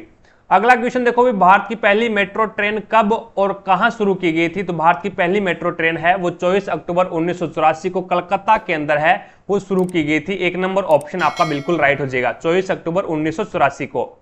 अगला क्वेश्चन देखिएगा, नेक्स्ट आपके सामने है, अब इसके अंदर अक्टूबर 2020 ये करंट अफेयर का क्वेश्चन है। नेक्स्ट देखिएगा, कुटीर उद्योग के संबंध में निम्नलिखित में से कौन सा कथन सत्य नहीं है, तो इसमें उन्नत तकनीक कौशल की जरूरत होती है। कुटीर उद्योग जो अपन घर के अंदर नहीं चलाते, क्या घर के अंदर चलाते हैं, वो कुटीर उद्योग है। अब ये बोलता है कुटीर उद्योग को भी चलाने के लिए उन्नत यानी बहुत ज्यादा तकनीक की आवश्यकता होती है, बहुत ज्यादा कौशल होना चाहिए आपके पास में, नहीं, ये बिल्कुल गलत बात है। इसमें गृह उद्योग भी शामिल होता है, यानी कुटीर उद्योग को अपन गृह उद्योग भी बोलते हैं। जो घर के अंदर जो कार्य करते हैं ना, वही कार्य है वो आपके कुटीर उद्योग के अंदर चलते हैं, ठीक है। इसके बाद में इनमें स्थानीय कच्चे माल का उपयोग किया जाता है, बिल्कुल सही बात है। और इसमें परिवार या फिर अल्पकालीन श्रमिकों का भी यूज किया जाता है, भी कम समय के लिए श्रमिकों का यूज किया जाए, या फिर परिवार के सदस्य भी इसमें क्या है सहयोग कर सकते हैं, तो ये भी बिल्कुल सही बात है। आगे देखो भी, नेक्स्ट आपके सामने है, नीति आयोग भारत सरकार का एक पॉलिसी थिंक टैंक है, इसने को प्रतिस्थापित किया, तो भारत के योजना आयोग को प्रतिस्थापित किया अभी। और 1 जनवरी 2015 से कौन सा लागू है, नीति आयोग लागू हो गया, किसकी जगह, तो योजना आयोग की जगह लागू हो गया अभी, ठीक है। आगे देखो भी, नेक्स्ट 49 नंबर क्वेश्चन है। अब यहाँ पे आपको अल्फाबेट के हिसाब से यानी शब्दकोश के हिसाब से सेट करना है अभी, तो शब्दकोश के हिसाब से सेट करोगे तो आपका ये आंसर होगा अभी इसमें, ठीक है। PRAC और PRAC, तो PRAC है, तो सबसे पहले यहाँ पे PRI आ गया ना, तो I से पहले C आता है, तो इसका मतलब ये आपका राइट आंसर होगा अभी, ठीक है। ये तो आसान सा क्वेश्चन है भी, आप अल्फाबेट के हिसाब से सेट कर सकते हैं भी, जो अल्फाबेट में पहले आएगा वो पहले स्थान पाएगा भी, इट्स ओके। अगला क्वेश्चन देखो भी, नेक्स्ट आपके सामने है, स्टॉप पेज स्टेशन को छोड़कर ट्रेन 60 किलोमीटर पर घंटे की चाल और स्टॉप पेज स्टेशन रहित स्टेशन की चाल है वो 45 किलोमीटर पर घंटे है, तो ट्रेन प्रति घंटे कितने मिनट रुकती है। कहने का मतलब ये है भी, अगर ट्रेन न रुके तो उसकी चाल कितनी है, 60 किलोमीटर पर घंटा, यानी स्टेशन के ऊपर न रुके तो उसकी चाल 60 किलोमीटर पर घंटा है, और स्टेशन के ऊपर रुके तो उसकी चाल 45 किलोमीटर पर घंटा है। तो आपको यह बताना है भी ट्रेन प्रति घंटे कितने मिनट रुकती है। तो यहां पे तो जाहिर सी बात है भी, यहां पे तो 60 किलोमीटर पर घंटा और यहां पे क्या है 45 किलोमीटर पर घंटा, तो इसका मतलब क्या हो गया, 15 मिनट रुकेगी भी, ट्रेन है वो 15 मिनट रुकेगी। यहां पे आपका राइट आंसर क्या होगा, 1 नंबर ऑप्शन बिल्कुल राइट हो जाएगा। यहां पे तो यानी बिना रुके तो उसकी चाल 60 किलोमीटर है, और रुक के स्टेशन के ऊपर रुकने के बाद में चले तो उसकी चाल है वो 45 किलोमीटर पर घंटा। कहने का मतलब है भी, उसकी चाल तो उतनी रहती है, लेकिन वो 15 मिनट क्या है स्टेशन के ऊपर रुक जाती है, तभी उसकी चाल 45 किलोमीटर पर घंटा हो जाती है। आगे देखो भी, नेक्स्ट आपके सामने है, एक निश्चित भाषा के अंदर है वो मॉडर्न को लिखा जाता है MODERN को, ये क्या लिखता है QSHIVR लिख रहा है। अब यहाँ पे देखो भी कौन सा नियम लागू कर रहा है ये, 13 और 4 17 और 15 और 4 19, 4 और 4 8 और 5 और 4 9 और 18 और 4 22, 14 और 4 18, यानी प्रत्येक के अंदर क्या कर रहा है +4 कर रहा है। तो इसी प्रकार से इसमें 4 प्लस कर दो भी, 23 और 4 27, 27 पे आ जाएगा आपका S। तो यहाँ पे पूछा क्या है वो देखो, पूछा इसने ये है भी, उसी कुट भाषा में ये जो आपको शब्द दे रखा है दिए गए विकल्प में से कौन सा कुट होगा। कहने का मतलब इसको क्या लिखा जाएगा, यानी इसको किस भाषा में लिखा जाएगा। अब इसको ये जो आपको लिखा गया है, ये जो शब्द लिखा गया है, ये किसका आंसर है ये आपको बताना है, ठीक है। तो यहाँ पे फिर यहाँ पे तो प्लस आपने 4 4 किया था, तो इसमें क्या कर दो प्लस माइनस 4 4 कर दो इसमें, तो 23 में से 4 जाएगा तो 19S, 13 में से 4 जाएगा तो 13 में से 4 जाएगा तो 9 बचेगा, तो 9 पे आएगा I, और 9 में से 4 जाएगा तो 5 बचेगा E, और 18 में से 4 14 N, और यहाँ पे 7 में से 4 जाएगा तो 3 बचेगा C। कहने का मतलब है भी SIENC को क्या लिखेगा, तो ये लिखेगा। It's okay. आगे देखो 52 नंबर क्वेश्चन आपके सामने है। एक कुर्सी को 639 रुपए में बेचने पर एक दुकानदार को 10% की हानि होती है, तो क्रय मूल्य बताना है। Very easy question. 10% हानि होती है, हानि को क्या कर दो आप, फ्रैक्शन में चेंज कर दो, 1/10 आ जाएगा। कहने का मतलब अभी नीचे वाला हमेशा क्रय मूल्य को दर्शाता है, तो 10 रुपए यहाँ पे क्या है, क्रय मूल्य है, और 1 रुपए का क्या हो गया, हानि हो गया। तो यहाँ पे 9 रुपए में बेचेगा, फिर 10 रुपए उसका क्रय मूल्य था, 1 रुपए उसकी हानि होगी, तो यहाँ पे बेचेगा कितने में, 9 रुपए में। तो 9 बराबर कितना है, हमारे अनुसार तो 9 रुपए में बेच रहा है, लेकिन वो बोल रहा है 639 रुपए में बेच रहा है। तो 1 बराबर क्या हो जाएगा, 9 7 63 और 9 1 9, यानी 1 का मान 71 आ गया। तो आपको चाहिए किसका, 10 का मान, यानी आपके पास में क्रय मूल्य कितना, 10 रुपए है, तो 710 रुपए इसका क्या आ जाएगा, वस्तु का क्रय मूल्य आ जाएगा, जो कि आपका राइट आंसर होगा 2 नंबर ऑप्शन। अगला क्वेश्चन देखो भी, यदि एक गोले की त्रिज्या 21 सेंटीमीटर है तो इसका आयतन आपको बताना है क्या होगा। तो गोले का आयतन का फॉर्मूला होता है 4/3 पाई आर की क्यूब, पाई आर की क्यूब। तो यहाँ पे 4/3 इंटू 22/7 इंटू 7 इंटू 7 इंटू 7, 7 से 7 कैंसिल, ठीक है। और नहीं 7 कैसे आएगा भाई, 21 आएगा, यहाँ पे क्या आएगा भाई, 21 आएगा। तो ये हो जाएगा 21 इंटू 21, क्योंकि त्रिज्या आपके पास में 21 है भाई। तो 7 या 21 और 3 से 3 कैंसिल, 22 21 21 या 441 होते हैं, 22 चौके होते हैं 88, 88 से गुणा करोगे तो ये आपके पास में आ जाएगा 38,808 सेंटीमीटर की क्यूब, यानी 3 नंबर ऑप्शन बिल्कुल राइट हो जाएगा। अगला क्वेश्चन देखो भी, यदि ए बी से 80% अधिक है और बी सी से बी है वो सी से 20% कम है, तो ए बी सी का मान आपको बताना है। ये ए हो जाएगा, ये आपके पास में बी हो जाएगा और ये सी हो जाएगा। अब मैं यहाँ पे सी को 100 मान लेता हूँ, बी है वो सी से क्या है, बी सी से 20% कम है, तो 100 का 20% कितना होगा, बी सी होगा, यानी 80 हो जाएगा भी, 20% कम है तो। लेकिन इसने बोला भी ए है वो बी से 80% अधिक है, तो 80% अधिक है, तो इसका मतलब है वो 80 का 80% निकालेंगे तो कितना हो जाएगा, 64, कितना हो जाएगा भाई, 64 हो जाएगा। तो बी यानी ए है वो बी से 80% अधिक है, तो 80% अधिक हो गया, तो यहाँ पे इसमें 64 जोड़ो भी, तो ये हो जाएगा आपके पास में 4, 6 और 4 6 और 8 14, यानी 144 हो गया। आपके पास में रेशियो बन गया ये। अब इसको छोटा और कर लो, छोटा करोगे 4 से कट जाएगा ये, तो ये आपका हो जाएगा 4 3 12 और 4 6 24 और 4 2 8 20 और 25 चौका 100, तो यहाँ पे आ जाएगा 36:20:25, यानी 2 नंबर ऑप्शन आपका बिल्कुल राइट हो जाएगा। अगला क्वेश्चन देखो भी नेक्स्ट आपके सामने है। अब ये हो जाएगा 32 और अपॉन में 5 इंटू क्या है 92 है, और प्लस में क्या है 3 2 6/5। अब यहाँ पे इसको आपस में गुणा करवा दो, 5 तो इसका क्या आ गया, एलसीएम आ गया। 32 और 92 का आपस में मल्टीप्लाई करवा दो, तो 32 और 92 का आपस में मल्टीप्लाई करवाओगे तो ये हो जाएगा 2 2 4 और 9 2 18, और उसके बाद में हो जाएगा 3 2 6 और 9 3 27, तो ये आपके पास में जी 4 यहाँ पे रख देता हूँ, 4 8 और 4 14, 8 और 6 14, 7 और एक 8 और एक 9, और ये हो जाएगा 2944। 2944 में 6 जोड़ोगे तो ये हो जाएगा आपके पास में 2950, और 2950 में 5 से डिवाइड कर दो तो ये हो जाएगा 5 5 25 बचिया 4 45, 5 नहीं 45 यानी 590। तो आपका राइट आंसर होगा 1 नंबर ऑप्शन। चीजें समझ पाए का, यहाँ पे अपन ने क्या कर लिया, एलसीएम ले लिया अभी इसका। It's okay. आगे देखो भी, ये करंट अफेयर का क्वेश्चन है। नेक्स्ट 57 नंबर क्वेश्चन देखिएगा। ए और बी के पास में कुल क्या है, 2300 रुपए है। यदि ए की राशि का 2/5 बी की राशि के 8/26 के बराबर है, तो बी के पास कितना धन है। यदि ए की राशि का 2/5, मैं बोलता हूं भी ए के पास में राशि क्या है, x है, ए के पास में राशि कितनी है, x है, तो इसका 2/5 यानी 2x/5, और यहां पे b की राशि का, अब b के पास में राशि कितनी बच गई, तो b के पास में राशि बच गई 2300 माइनस में x बच गई, क्योंकि टोटल आपके पास में क्या है 2300 है। a के पास में x आ गया तो b के पास में 2300 माइनस में x आएगी, और इसका 8/26 क्या है भी, बराबर है, तो बराबर कर दिया हमने। अब इसमें देखो भी, इसका आपस में गुणा करवाओ, इसका आपस में गुणा करवाओगे तो ये यहाँ पे भाग में इधर आएगा तो गुणा में चला जाएगा, तो 26 2 52 हो गया, ये 52x आ गया, अपॉन में क्या है 5 है, बराबर में इनका आपस में गुणा करवाओगे तो 0 0 8 3 24 2 8 2 16, 16 और 2 कितने हो जाएंगे 18, यानी 18,400 माइनस में 8x। अब फिर ये 5 का मल्टीप्लाई करवा दो इधर, तो ये हो जाएगा 52x बराबर में 008 5 का मल्टीप्लाई करवाओगे इसके साथ में तो ये हो जाएगा 5 का 20 2 और 18 5 90 90 और 2 कितने हो जाएंगे भाई 92 हो जाएंगे। और माइनस में 8 5 40 x, ये माइनस का इधर आएगा तो ये प्लस का हो जाएगा भाई। तो 40 इसमें जुड़ेगा तो ये आपके पास में कितना हो जाएगा, तो 92 बराबर में कितना हो जाएगा 92,000।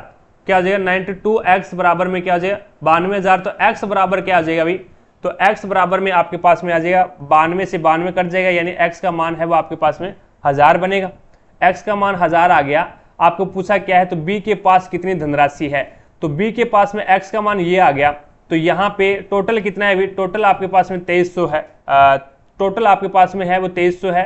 2300 में से 1000 आप निकाल दो भी, क्योंकि x आपने a का माना था, तो यहाँ पे 2300 में से 1000 काटोगे तो कितना बचेगा 1300। तो आपका राइट आंसर होगा 1 नंबर ऑप्शन।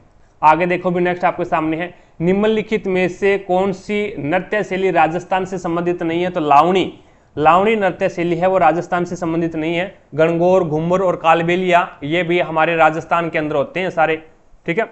आगे देखो भी नेक्स्ट आपके सामने है, नीचे दिए गए 4 संख्याओं में से 3 किसी प्रकार से संगत है। तो कहने का मतलब 63 है वो 7 से डिवाइड हो जाएगा भाई, 7 से डिवाइड है। 84 है ये भी 7 से डिवाइड है।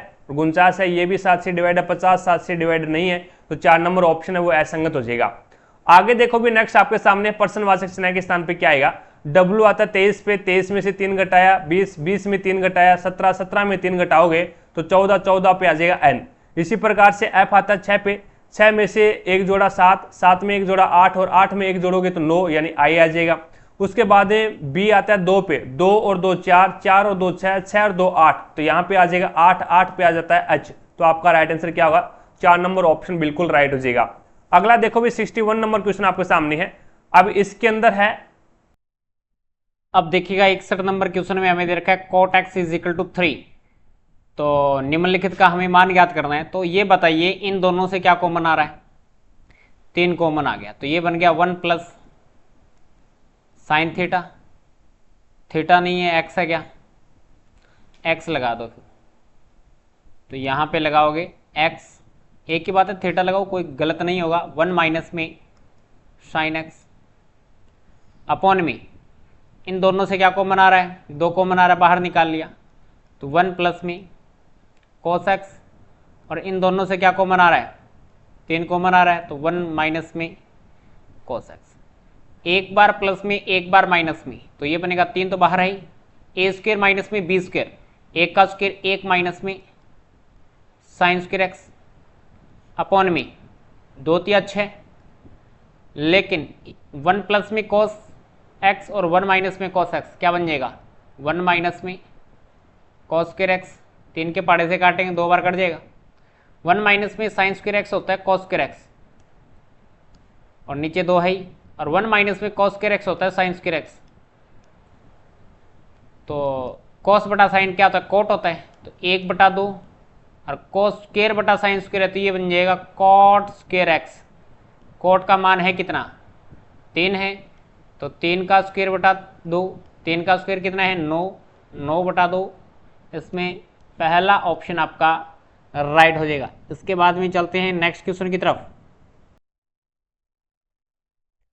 62 नंबर क्वेश्चन आपके सामने है, भारत सरकार का सर्वोच्च विधि अधिकारी कौन होता है भी, तो वो भारत के महान्यायवादी होते हैं भी। भारत के महान्यायवादी हैं वो भारत सरकार का सर्वोच्च विधि अधिकारी होता है। 4 नंबर ऑप्शन आपका बिल्कुल राइट हो जाएगा।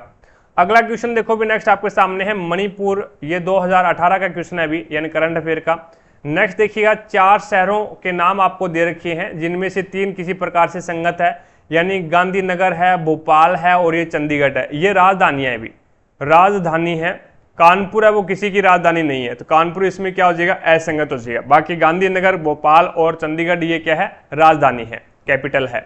आगे देखो भी नेक्स्ट आपके सामने है, नेताजी सुभाष चंद्र बोस अंतरराष्ट्रीय हवाई अड्डा कहाँ स्थित है, तो ये कोलकाता के अंदर है। 4 नंबर ऑप्शन आपका बिल्कुल राइट हो जाएगा। अगला क्वेश्चन देखो भी नेक्स्ट आपके सामने है, टोकन क्रेडिट या धन के उपयोग के बिना वस्तुओं या सेवाओं के प्रत्यक्ष विनिमय के लिए किस शब्द का उपयोग किया जाता है, तो वो वस्तु विनिमय का, यानी बार्टर सिस्टम बोलते हैं जिसको, वस्तु विनिमय का यूज किया जाता है। 4 नंबर ऑप्शन आपका राइट आंसर होगा। कॉटन, टोकन, क्रेडिट या धन के उपयोग के बिना वस्तुओं या सेवाओं के प्रत्यक्ष विनिमय के लिए किस शब्द का उपयोग किया जाता है? तो वो वस्तु विनिमय का यूज किया जाता है। अगला क्वेश्चन देखो भी नेक्स्ट आपके सामने है। अब इसके अंदर है वो HONEY। अब इसको क्या लिख रहा है? ये 8, 12, 13, 5 और 2 लिख रहा है। कहने का मतलब ये 8 पे आता है, ये आपका 15 पे आता है, ये आपका 14 पे आता है और ये आपका 5 पे आता है और ये आपका 25 पे आता है।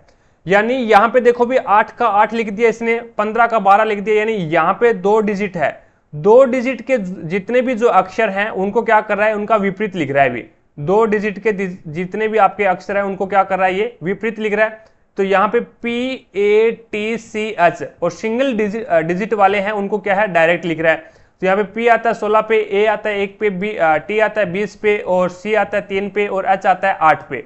तो यहाँ पे 16 को क्या 2 डिजिट है तो इसको क्या करेगा? विपरीत लिखेगा। तो P का उल्टा क्या होता है? K होता है, K आता है 11 पे और ये सिंगल डिजिट है तो यहाँ पे 1 का 1 लिखेगा। 20 डबल डिजिट तो इसका विपरीत लिखेगा तो GT रोड यानी G आ जाएगा 7 पे और 3 का 3 लिखेगा और 8 का 8 लिखेगा। तो 11, 17, 38 आपका राइट आंसर क्या होगा? 3 नंबर ऑप्शन। आगे देखो भी नेक्स्ट आपके सामने है। A किसी कार्य को उतने ही समय में कर सकता है जितने में B और C मिलकर पूरा करते हैं। तो कहने का मतलब A बराबर क्या हो जाएगा? तो इसकी जो क्षमता आएगी वो आएगी B प्लस C के, यानी ये आपके पास में समीकरण नंबर 1 होगी। अब यदि A और B मिलकर के किसी कार्य को 10 दिन में पूरा करते हैं, C अकेला इसी कार्य को क्या करता है? 60 दिन में पूरा करता है। तो A प्लस में B बराबर में 10 दिन और उसके बाद में C है वो उसे क्या है? 60 दिन के अंदर कवर करता है। तो इसके अंदर देखो भी यहाँ पे 60 इसका एल्शियम आ गया, 10 छिका 60 और 60 एकम 60। कहने का मतलब क्या है? भी C की जो क्षमता आई है वो 1 दिन आई है और यहाँ पे A और B दोनों मिलकर के क्या है? 6 दिन में कोई कार्य कंप्लीट, A और B दोनों मिलकर के 1 दिन के अंदर 6 कार्य करते हैं। तो A प्लस में B बराबर क्या है? 6 है। तो A बराबर क्या हो जाएगा? तो A बराबर हो जाएगा 6 माइनस में B। भी A बराबर 6 माइनस में B है। अब A का मान है वो समीकरण नंबर 1 के अंदर रख दो तो ये हो जाएगा 6 माइनस में B बराबर में B प्लस में C का मान कितना है? तो 1 है। अब यहाँ पे देखो भी ये प्लस ये माइनस का है, इधर आएगा तो प्लस का हो जाएगा। तो यहाँ पे आपके पास में हो जाएगा 2B बराबर में कितना हो जाएगा? तो 5। 2B बराबर में 5 तो B बराबर में कितना हो जाएगा? तो 5/2। 5/2 है वो B का मान आ गया। B का मान का मतलब क्या होगा? B की क्षमता आ गई। B है वो 1 दिन के अंदर 5/2 कार्य करता है।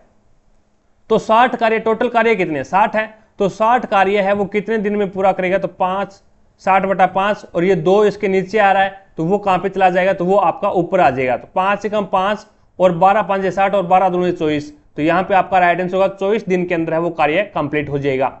अगला क्वेश्चन देखो भी, समोच्च जुताई का अर्थ क्या है? तो समोच्च रेखाओं के साथ ढालू भूमि पर जुताई करना ही समोच्च जुताई कहलाती है। 1 नंबर ऑप्शन आपका राइट आंसर होगा। समोच्च रेखाओं के साथ में जो ढालू भूमि होती है उसके ऊपर जुताई करना। अगला क्वेश्चन देखो भी नेक्स्ट आपके सामने है। 9 व्यक्ति हैं ABCDEFGH और I एक पंक्ति में उत्तर की ओर मुख करके बैठे हैं। जरूरी नहीं है इसी क्रम में हो। अब इसके अंदर थोड़ा सा इसको छोटा कर लेते हैं। अब यहाँ पे आ जाएगा अपने 9 कैंडिडेट। अब इसमें बोला है भी G है वो G B के दाईं और चौथे स्थान पर है। तो B के दाईं ओर, तो B को मैं यहाँ पे रख देता हूँ और B के दाईं ओर पहला, दूसरा, तीसरा और चौथा है वो यहाँ पे क्या है? G है। G है वो B के दाईं ओर होगा। और यहाँ पे F है वो C के दाईं और चौथे स्थान पर है। एक बार इसको होल्ड पे रखो। तथा I के बाईं और दूसरे स्थान पर है। तथा I के बाईं और दूसरे स्थान पर, एक बार इसको भी होल्ड पे रखो। उसके बाद में यहाँ पे B और G के पास में, अब देखो भी D और I तथा B का पड़ोसी नहीं है, कोई दिक्कत नहीं है। उसके बाद में ये देखो भी, ये देखो G C के दाईं और दूसरा है। G है ना वो C के दाईं और दूसरा है। तो C को मैं यहाँ पे रख दूं भी। C को यहाँ पे रखूंगा तो C का दायां कौन सा हुआ? ये, यानी ये दायां होता है और ये बायां होता है। अब C का दाईं और दूसरे स्थान पर कौन बैठा है? G बैठा है। तो पहला और दूसरा आ गया, कोई दिक्कत नहीं। अब यहाँ पे वापस चलो इस कंडीशन पे जो हमने होल्ड पे रखा था। F है ना वो C के दाईं और चौथे स्थान पर है। C के दाईं और चौथे स्थान पर है। तो पहला, दूसरा, तीसरा और चौथा यहाँ पे आ गया F। तथा, ये तथा किसके लिए आया है, ये पहले वाले के लिए आया है, यानी एफ के लिए आया है। एफ है वो आई के बाईं और दूसरा है, एफ है वो आई के बाईं और दूसरा है। तो इसका मतलब हो गया भाई यहां पे आई आ गया और पहला और दूसरा क्या आ गया, एफ आ गया। यानी आई के बाईं और दूसरा कौन है, एफ है, और सी के दाईं और चौथा कौन है, एफ है। ठीक है, उसके बाद में आगे देखो भी डी और आई है वो बी का पड़ोसी नहीं है, डी और आई है वो बी का पड़ोसी नहीं है। तो यहाँ पे टोटल 9 व्यक्ति होने चाहिए, 1 2 3 4 5 6 7 8 और 9, टोटल 9 व्यक्ति आ गए। अब यहाँ पे देखो भी ई तथा ए के बीच में केवल 3 व्यक्ति हैं, ई और ए के बीच में 3 व्यक्ति हैं। और उसके बाद में इसने बोला भी आई है ना वो ए के दाईं और पांचवा है, ए के दाईं और पांचवा, ये जो आई है वो ए के दाईं और पांचवा होना चाहिए। अब मैं ए को यहां पे रख दूं तो पहला दूसरा तीसरा चौथा और पांचवा हो जाता है, तो ए को मैं यहां पे रख दूं, ए को यहां पे रख दूं तो ए यहां पे आ गया। और ए और ई के बीच में 3 व्यक्ति है भी, तो ई आपका यहां पे आ जाए। तो पहला दूसरा और तीसरा यानी ए और ए के बीच में 3 व्यक्ति हैं, और ए के दाईं ओर, ए के आई है ना वो ए के दाईं और पांचवा, तो ए के दाईं और पांचवा हो गया। ठीक है, उसके बाद में यहां पे देखो भी डी बचा एक, डी है वो बी, यानी इसने बोला भी डी और आई बी का पड़ोसी नहीं है, तो फिर डी तो यहां पे तो आ ही नहीं सकता, डी आएगा यहां पे, सीट बचेगी एक आपकी और उस पे आ जाएगा आपका एच। तो अब देखो भी इसने पूछा भी उपरोक्त 9 व्यक्तियों में से 3 व्यक्तियों की सही स्थिति को व्यक्त कौन करने वाला व्यक्ति कौन है। तो यहाँ पे विकल्प कौन सा है, तो वो आपका डी है, वो एफ और जी के बीच में बैठा है क्या, डी कहाँ पे, ये रहा डी, डी है वो एफ और जी के बीच में बैठा है क्या, तो एफ और जी के बीच में डी बैठा है, बिल्कुल सही बात है। तो यहाँ पे आपका 3 नंबर ऑप्शन बिल्कुल राइट हो जाएगा। 71 नंबर क्वेश्चन देखो भी आपके सामने है। अब इसके अंदर है, अब देखिएगा 71 नंबर क्वेश्चन में हमें दे रखा है 4 cos पाई बटा 6 माइनस में अल्फा गुणा साइन पाई बाई 3 माइनस में अल्फा का मान ज्ञात करना है। अपन जानते हैं कि cos a माइनस में b का फॉर्मूला और sin a माइनस में b का फॉर्मूला वो यहाँ पे यूज करेंगे। तो फॉर बड़ा ब्रैकेट लगाते हैं, cos a माइनस b होता है cos a cos b plus में sin a sin b, तो यहाँ पे आएगा cos pi by 6 cos alpha plus sign, यहाँ पे क्या लगेगा, साइन लगेगा, तो ये हो जाएगा आपके पास में sine pi by 6 sine alpha. Sine A minus में बी होता है sine A cos B minus cos A sine B, तो यहाँ पे यूज करेंगे sine pi by 3 cos alpha minus में cos pi by 3 sine alpha. Is that clear. अब pi by 6 और पाई बाई 3 का मान आपको पता है, पाई का मान होता है 180, 180 बटा 6 करेंगे तो ये आएगा 30 डिग्री, और 180 बटा 3 करेंगे तो ये आएगा 60 degree.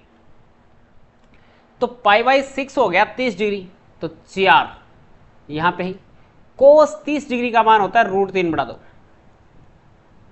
Cos alpha plus sign pi by 6 यानी 30 डिग्री का मान होता है 1 बटा 2 साइन अल्फा। ये बन जाएगा साइन पाई बाई 3 यानी 60 डिग्री, साइन 60 डिग्री का मान होता है √3 बटा 2 कॉस अल्फा माइनस में कोस पाई बाई 3 यानी 60 डिग्री का मान होगा 1 बटा 2 साइन अल्फा। ये क्या बन गया, a प्लस बी और a minus B, A square minus में बी स्क्र 4 बार चल रहा है, a स्क्र करना है यानी √3 बटा 2 कोस अल्फा का स्क्र माइनस में बी स्क्र यानी 1 बटा 2 साइन अल्फा का होल स्क्र। ए स्क्र माइनस में बी स्क्र क्या होगा, इसका होल स्क्र कर दो, √3 का स्क्र 3 बटा 4 कॉस स्क्र अल्फा, ये बन जाएगा माइनस का 1 बटा 4 साइन स्क्र अल्फा। 1 बटा 4 सभी से कॉमन आ रहा है तो 4 बाहर चल रहा है, 4 कॉमन ले लिया नीचे से, ये बन गया 3 कॉस स्क्र अल्फा माइनस में साइन स्क्वायर अल्फा। लेकिन ऐसा तो कोई आंसर ही नहीं है, 4 से 4 कर देगा, ऐसा कोई आंसर नहीं है, यानी यहाँ से कोस को गायब करना पड़ेगा। तो अपन जानते हैं कोस स्क्वायर अल्फा बराबर क्या होता है, 1 माइनस में साइन स्क्वायर अल्फा प्रथम सर्वस्मिका से, तो इसकी जगह रखेंगे। तो 3 का अंदर इसको अगर अपन 3 से गुणा करवाएं तो इसको 3 से गुणा करवाना पड़ेगा। तो 3 एकम 3 माइनस में 3 साइन स्क्वायर अल्फा, माइनस में हमें दे रखा है साइन स्क्वायर अल्फा, तो ये बन जाएगा 3 माइनस में 3 1 4 साइन स्क्वायर अल्फा। ये हमारा राइट आंसर बन जाएगा ऑप्शन नंबर 4। इस प्रकार से इस क्वेश्चन को हल करना था। इसके बाद में चलते हैं नेक्स्ट क्वेश्चन की तरफ। 72 नंबर क्वेश्चन है, सूरजमुखी के पुष्प की सूर्य की ओर घूमने की प्रक्रिया को क्या कहा जाता है? तो फोटोट्रोपिज्म बोलते हैं इसको, यानी 3 नंबर ऑप्शन आपका राइट आंसर होगा। सूरजमुखी का जो पुष्प है वो सूर्य की ओर घूमता है तो उसे फोटोट्रोपिज्म बोलते हैं। अगला क्वेश्चन देखो भी नेक्स्ट 73 नंबर क्वेश्चन है, स्पेन के उस पेशेवर टेनिस खिलाड़ी का नाम बताइए जिसे किंग ऑफ क्ले के नाम से जाना जाता है। तो वो आपका राइट आंसर होगा राफेल नडाल परेरा। 4 नंबर ऑप्शन आपका राइट आंसर होगा, जिसे किंग ऑफ क्ले के रूप में जाना जाता है। अगला क्वेश्चन देखो भी नेक्स्ट आपके सामने है, आर को इसने 9 लिख दिया, डी को इसने 23 लिख दिया। तो यहाँ पे कुट भाषा में आपको ये बताना है रेडी को क्या लिखेगा। तो देखो भी आर आता है 18 पे, और 18 का उल्टा यानी आर का उल्टा होता है आई, और आई आता है 9 पे, तो उल्टा लिख रहा है। डी आता है वैसे 4 पे, और डी का उल्टा होता है डब्लू, और डब्लू आता है 23 पे, तो 23 लिख दिया। तो इसी प्रकार से आर आता है 18 पे, तो इसको 9 लिखेगा, और उसके बाद में इसको 9 लिख दिया। ई आता है 5 पे, और इसका उल्टा होता है 22, तो यहाँ पे 22 आ जाएगा, यानी वी आता है। और ए आता है 1 पे, इसका उल्टा होता है 26 यानी जेड, और डी आता है 4 पे, उल्टा होता है डब्लू यानी 23, और वाई आता है वाई 25 पे, इसका उल्टा होता है बी बॉय यानी 2। तो आपका राइट आंसर क्या होगा, 2 नंबर ऑप्शन है वो आपका बिल्कुल राइट हो जाएगा। अगला क्वेश्चन देखो भी, स्वच्छ और खुले में शौच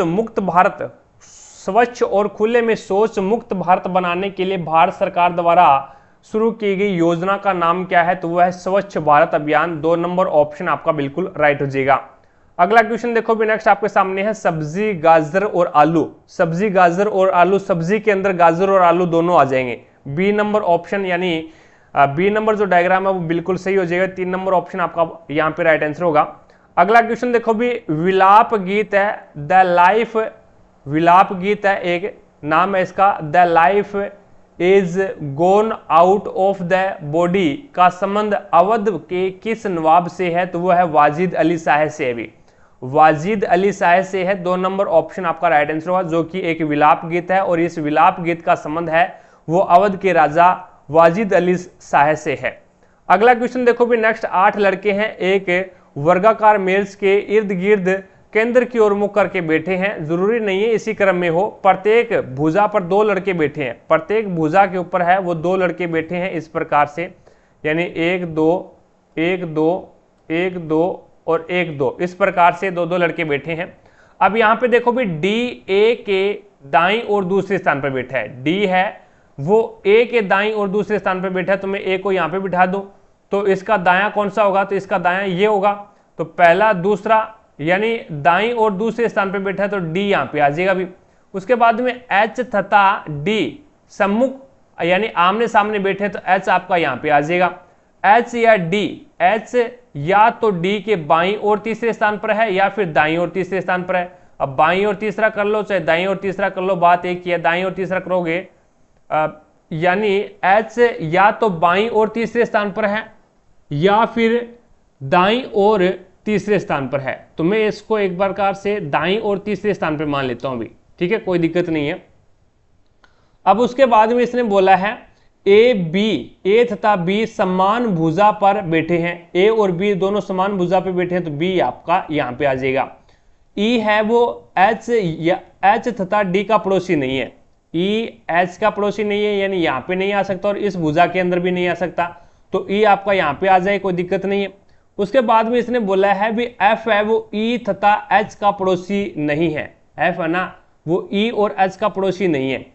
ई और एच का यानी यहाँ पे भी नहीं आएगा और यहाँ पे भी नहीं आएगा, तो आपका एफ आ जाएगा यहाँ पे। It's okay. उसके बाद में ई और एफ का पड़ोसी नहीं है तो यहाँ पे आ गया। उसके बाद में यहाँ पे ये देखो डी सम्मुख हो गया, एच या डी, एच या डी के बाई, एच या तो डी के बाई और तीसरा है या फिर दाई और तीसरा है। ठीक है।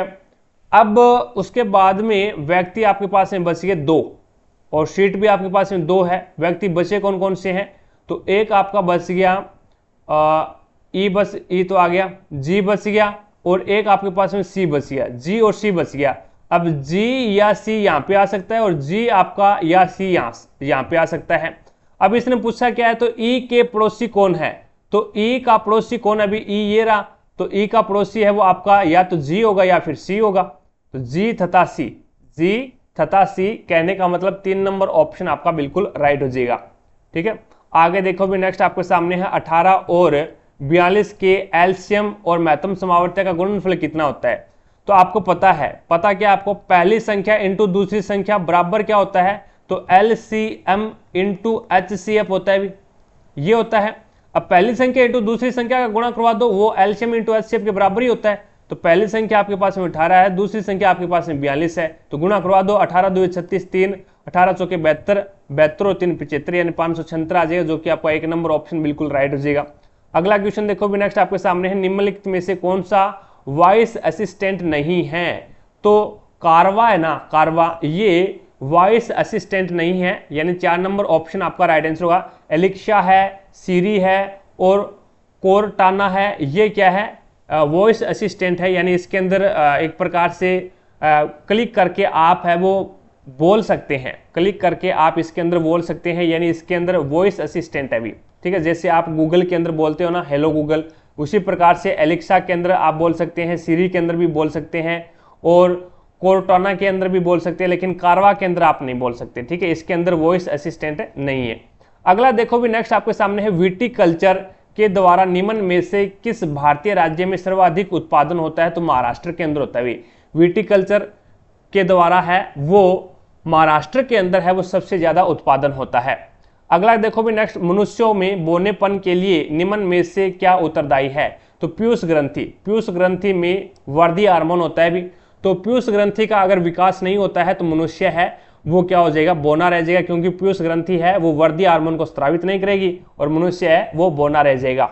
अगला क्वेश्चन देखो भी नेक्स्ट आपके सामने है, निम्नलिखित में से किस वैज्ञानिक का भारत के नाभिकीय क्षेत्र में कोई योगदान नहीं है? तो वो आपका राइट आंसर होगा CNR राव, CNR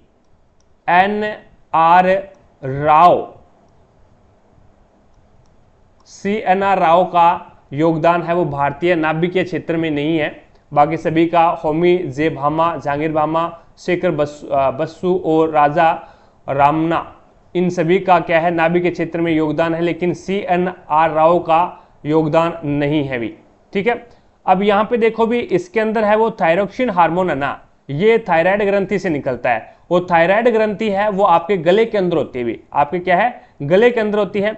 और यहाँ पे पीयूष ग्रंथि से क्या है? एड्रिनलिन हार्मोन है वो पीयूष ग्रंथि से निकलता है भी, एड्रिनलिन हार्मोन है ये पीयूष ग्रंथि से निकलता है। और आपका अग्नाशय होता है जिसे पेनक्रियाज बोलते हैं, इसके अंदर भी बहुत सारे हार्मोन्स पाए जाते हैं। नेक्स्ट देखिएगा अगला क्वेश्चन आपके सामने। अब यहाँ पे यदि कोई व्यक्ति 9 किलोमीटर पर घंटे की चाल से यात्रा करने के बजाय 15 किलोमीटर पर घंटे की चाल से यात्रा करता है तो वह 30 किलोमीटर अधिक यात्रा कर पाता है, तो उसके द्वारा तय की गई वास्तविक दूरी बताओ। देखो भी पहले 9 किलोमीटर के बजाय वो क्या करता है? 15 किलोमीटर के हिसाब से चलता है। ठीक है। 15 किलोमीटर पर घंटे के हिसाब से, तो यहाँ पे दूरी कितनी बढ़, यानी चाल कितनी बढ़ गई? तो चाल है वो आपके पास में 6 किलोमीटर पर घंटा बढ़ गई और इधर उसने दूरी कितनी तय की? 60 किलोमीटर। तो कहने का मतलब क्या है भी 6 किलोमीटर पर घंटे के हिसाब से, यानी उसने 30 किलोमीटर की दूरी तय की। तो इसके अंदर अपन समय देख सकते हैं क्या? समय देख सकते हैं भी, इसके अंदर समय बराबर क्या होता है? दूरी बटा चाल। तो दूरी आपके पास में क्या है? 6, दूरी आपके पास में 30 है और 6, तो यहाँ पे 5 घंटा लगा उसको। अब 5 घंटे लगे, अब ये 5 घंटे है वो आप क्या है? सामान्य चाल से उसके द्वारा तय की गई वास्तविक दूरी कितनी है। अगर वो 9 किलोमीटर पर घंटे के हिसाब से चलता तो यहाँ पे 5 घंटे में 45 किलोमीटर की दूरी तय करता। तो आपका 4 नंबर ऑप्शन है वो बिल्कुल राइट हो जाएगा। कहने का मतलब ये है भी टोटल जो समय है, टोटल समय हमने निकाल लिया भी 5 घंटे लगे उसको, भी टोटल यात्रा है वो उसने 5 घंटे की। अब सामान्य चाल से दूरी तय करेगा तो यानी सामान्य चाल उसकी क्या है 9 किलोमीटर पर घंटा है। अब 9 किलोमीटर पर घंटा है तो यहाँ पे 5 घंटे के अंदर 45 किलोमीटर की दूरी तय कर देगा। आगे देखो भी नेक्स्ट, आगे यहाँ पे पहले इन दोनों के अंदर आप एलसीएम ले लो और उसके बाद इन दोनों के अंदर एलसीएम ले लो। तो मैं थोड़ा सा छोटा कर देता हूं इसको। अब यहाँ पे इन दोनों के अंदर एलसीएम क्या आ जाएगा, तो ये आ जाएगा रूट कितना आ जाएगा अभी, रूट 7 प्लस में रूट 3 और एक आपके पास में एलसीएम आ जाएगा रूट 7 माइनस में रूट 3, ये एलसीएम आ गया अभी, ठीक है। और यहाँ पे रूट 7 प्लस में रूट 3, ये तो क्या हो गया रूट 7 प्लस रूट 3 है वो, ये तो कैंसिल हो गया अभी। और यहाँ पे बच गया रूट 7 माइनस में रूट 3 और इसका क्या आ जाएगा आपके पास में होल स्क्वायर आ जाएगा।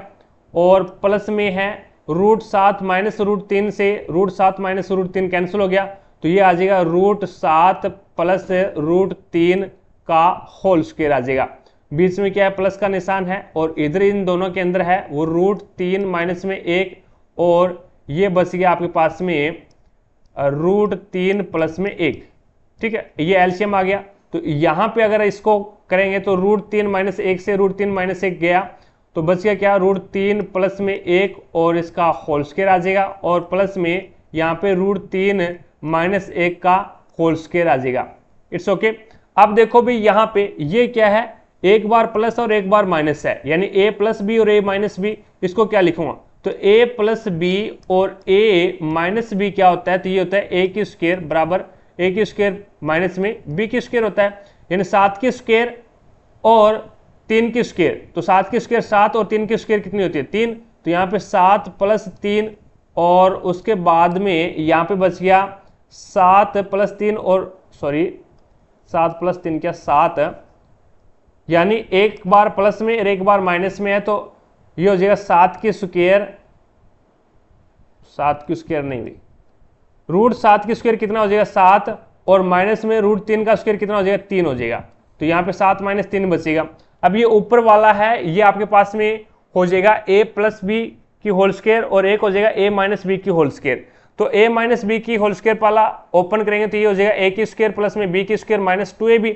तो यहाँ पे 7 रूट 7 की स्क्वायर तो 7 और माइनस में रूट 3 की स्क्वायर 3 और बीच में प्लस का निशान लगेगा अभी क्योंकि स्क्वायर है और माइनस में ये आ जाएगा आपके पास में 2 रूट 7 या 21 और बीच में क्या प्लस का निशान। अब इसको हल कर लो तो रूट 7 का स्क्वायर यानी 7 और प्लस में रूट 3 का स्क्वायर यानी 3 और प्लस में ये आ जाएगा 2 और 7 या 21, तो ये आ जाएगा 21 आपके पास में। अब देखो भी ये प्लस का है और ये माइनस का कैंसिल हो गया। उसके बाद में आगे क्या चल रहा है आपके पास में, यहाँ पे ये a प्लस बी और ये भी a माइनस बी है। तो a प्लस बी और a माइनस बी का अपन सोल्व करेंगे तो ये करेंगे a की स्क्वायर माइनस b की स्क्वायर, यानी a की स्क्वायर कितनी है यहाँ पे रूट 3 का स्क्वायर कितना हो जाएगा 3 और यहाँ पे 1 का स्क्वायर 1 हो जाएगा और ये इसको सोल्व करेंगे बीच में प्लस का निशान अभी तो ये हो जाएगा रूट 3 का स्क्वायर 3 और प्लस में 1 का स्क्वायर 1 और प्लस में 2 रूट 3 और बीच में प्लस का निशान है। तो अब इसको हल करो तो हल करोगे तो ये हो जाएगा 3 और माइनस में 1, माइनस में नहीं आएगा अभी स्क्वायर है तो प्लस आएगा और अब आएगा माइनस का 2 रूट 3, तो ये कैंसिल हो गया अभी ये प्लस का और ये माइनस का है। तो यहाँ पे देखो भी कितना बच गया 7 प्लस 3, 7 और 3 10 और 7 और 3 10, 10 और 10 20, 20/4 प्लस में यहाँ पे 3 और 1 4, 3 और 1 4, 4 4 8, 8/2, तो ये हो जाए 4 एकम 4, 4 5 20, तो 5 आ गया, 2 एकम 2, 2 चौके 8, 5 प्लस में 4 तो 9, यानी 3 नंबर ऑप्शन आपका बिल्कुल राइट हो जाएगा। अगला क्वेश्चन देखो भी नेक्स्ट आपके सामने है। अब इसके अंदर है वो आपको बोला गया भी यदि x यहाँ पे थोड़ा सा इसको जूम कर लेते हैं, यदि x व्यय पर कोई खर्च नहीं करता, यानी x है वो व्यय के ऊपर कोई खर्च नहीं करता और यानी जो आपका अनोदर जो व्यय है, ये जो अनोदर व्यय है 25%, इसके ऊपर कोई खर्च नहीं करता, यानी ये शून्य है, कोई खर्च नहीं करता और सभी व्यय है वो पूर्ववर्त रहे, और ये जो सारे के सारे व्यय है वो पहले जितने ही रहे और इसके ऊपर कोई व्यय नहीं करता, तो x के कुल व्यय का लगभग कितने प्रतिशत हिस्सा है वो शिक्षा के ऊपर खर्च होगा। अब देखो भी, कहने का मतलब ये है भी, ये जो सर्कल है वो पूरा पूरा 100% के बराबर है। कितना है? 100% के बराबर है। अब ये बोलता है भी जो अन्य खर्च है उसके ऊपर कोई खर्च नहीं करता, यानी 0% खर्च करे, और जो पहले वाले जो क्लॉथ है, हेल्थ है, एजुकेशन है और फूड है, इनके ऊपर जो पहले व्यय करता था उतना ही व्यय कर रहा है, अब भी उतना ही व्यय कर रहा है। तो यहां पे ये कितने के बराबर हो जाएगा? फिर टोटल व्यय है यानी 75 का बराबर हो जाएगा। अब यहां पे 37.5 है, वो 75 का कितना प्रतिशत है? 37.5 75 का कितना प्रतिशत है? या फिर यानी एजुकेशन शिक्षा वाला पूछा है इसने, तो ये बोल सकता हूं भी 75 का x प्रतिशत बराबर कितना है? 37.5 या फिर 37.50 हो जाएगा, क्योंकि इसके ऊपर तो ये 0 खर्च कर रहा है, यानी यहाँ पे अदर के ऊपर 25% था, यहाँ पे 0 खर्च कर दिया इसने। तो x का मान ज्ञात करना है, तो x बराबर क्या हो जाएगा? तो ये जो गुणा में है, जो भाग में वो गुणा में चला जाएगा, जो गुणा में वो आपका भाग के अंदर आ जाएगा। तो यहाँ पे पॉइंट हटाएंगे तो नीचे 2 0 लगेगी, 2 0 से 2 0 कैंसिल हो जाए, 75 कम 75 और 75 पांजे कितने होते हैं भी? 375 होते हैं, और एक 0 का 1 0 लग जाएगा, तो 50% के बराबर होगा ये। तो आपका राइट आंसर क्या होगा? 1 नंबर ऑप्शन आपका बिल्कुल राइट हो जाएगा। अगला क्वेश्चन देखो भी, नेक्स्ट आपके सामने है। अब इसके अंदर आपको बोला गया है, यदि x बचत करने और प्रत्येक मद पर 20% की एक समान व्यय कटौती करने का निश्चय करता है, यानी बचत करने और प्रत्येक मद के ऊपर 20% की कटौती करता है। यहाँ पे फूड के ऊपर भी 20% की कटौती कर दी, एजुकेशन के ऊपर 20% की, हेल्थ के ऊपर 20% की, क्लॉथ के ऊपर 20% की और अदर के ऊपर 20% की कटौती कर दी। तो इसका मतलब है भी टोटल क्या है? 100% है, तो इसके ऊपर भी 20% की कटौती करेगा, तो यहाँ पे टोटल कितना हो गया आपके पास में? 80% हो गया। अब यहाँ पे क्या कहता है? प्रत्येक मद के ऊपर 20% की एक समान कटौती करता है, एक समान कटौती करता है। कटौती करने पर निश्चित कटौती करने का निश्चय किया गया, तो यहाँ पे x द्वारा किए जाने वाले कुल व्यय में से शिक्षा पर खर्च कितना करता है ये आपको बताना है। तो देखो भी इसके ऊपर यानी अब क्या है? 37.50 है, और यहाँ पे 37.50 है। तो अगर मैं बात करूं भी टोटल क्या है, ये आपके 80% के बराबर है। टोटल जो आपका सर्कल है वो 80% के बराबर है। अब 37.50 का 37.50 है, इसके अंदर भी क्या करेगा? ये 20% की कटौती करेगा। ये क्या करेगा? 20% की इसके अंदर कटौती करेगा। अब इसके अंदर 20% की कटौती करेगा, तो देख लो भी 20% कितना होता है यहाँ पे? 37.50 का आप क्या करोगे? 20% निकाल लो भी, 20% की कटौती करता है तो 20% निकाल लो, या फिर आप डायरेक्ट है वो इसका 80% निकाल लो भी 37.50 का। तो यहाँ पे मैं क्या करता हूँ भी 37.50 का 20% की कटौती करता है तो 20% निकाल लेता हूँ। 20% निकालूंगा तो 0 से 0 कैंसिल, 0 से 0 कैंसिल, तो ये हो जाएगा आपके पास में 2 5 10, 1 2 7 14 और 1 15, और उसके बाद में ये आपके पास में आ जाएगा 2 7 14 और 1 15 और 2 तिया 6 और 1 7, यानी कितना आ गया? एक के बाद में पॉइंट है तो यहाँ पे आ गया 75। ये आपके पास में कितना आ गया? 75 आ गया। तो यहाँ पे इसमें से यहां से पॉइंट हटा दो भी, तो नीचे क्या आ जाएगा? 2 0 आ जाएगी, 2 0 आ जाएगी। तो अब ये 0 से तो ये 0 कैंसिल हो गया, और एक के बाद में पॉइंट आ जाएगा, तो ये आ जाएगा आपके पास में 7.5। अब ये 37.50 से 7.5 जाएगा, तो आपके पास में कितना बचेगा? 30 बचेगा। अब यहाँ पे टोटल जो आंकड़ा है वो कितने का बराबर है? अभी 80 के बराबर है। टोटल जो ये सर्कल है वो 80 के बराबर है। क्यों है?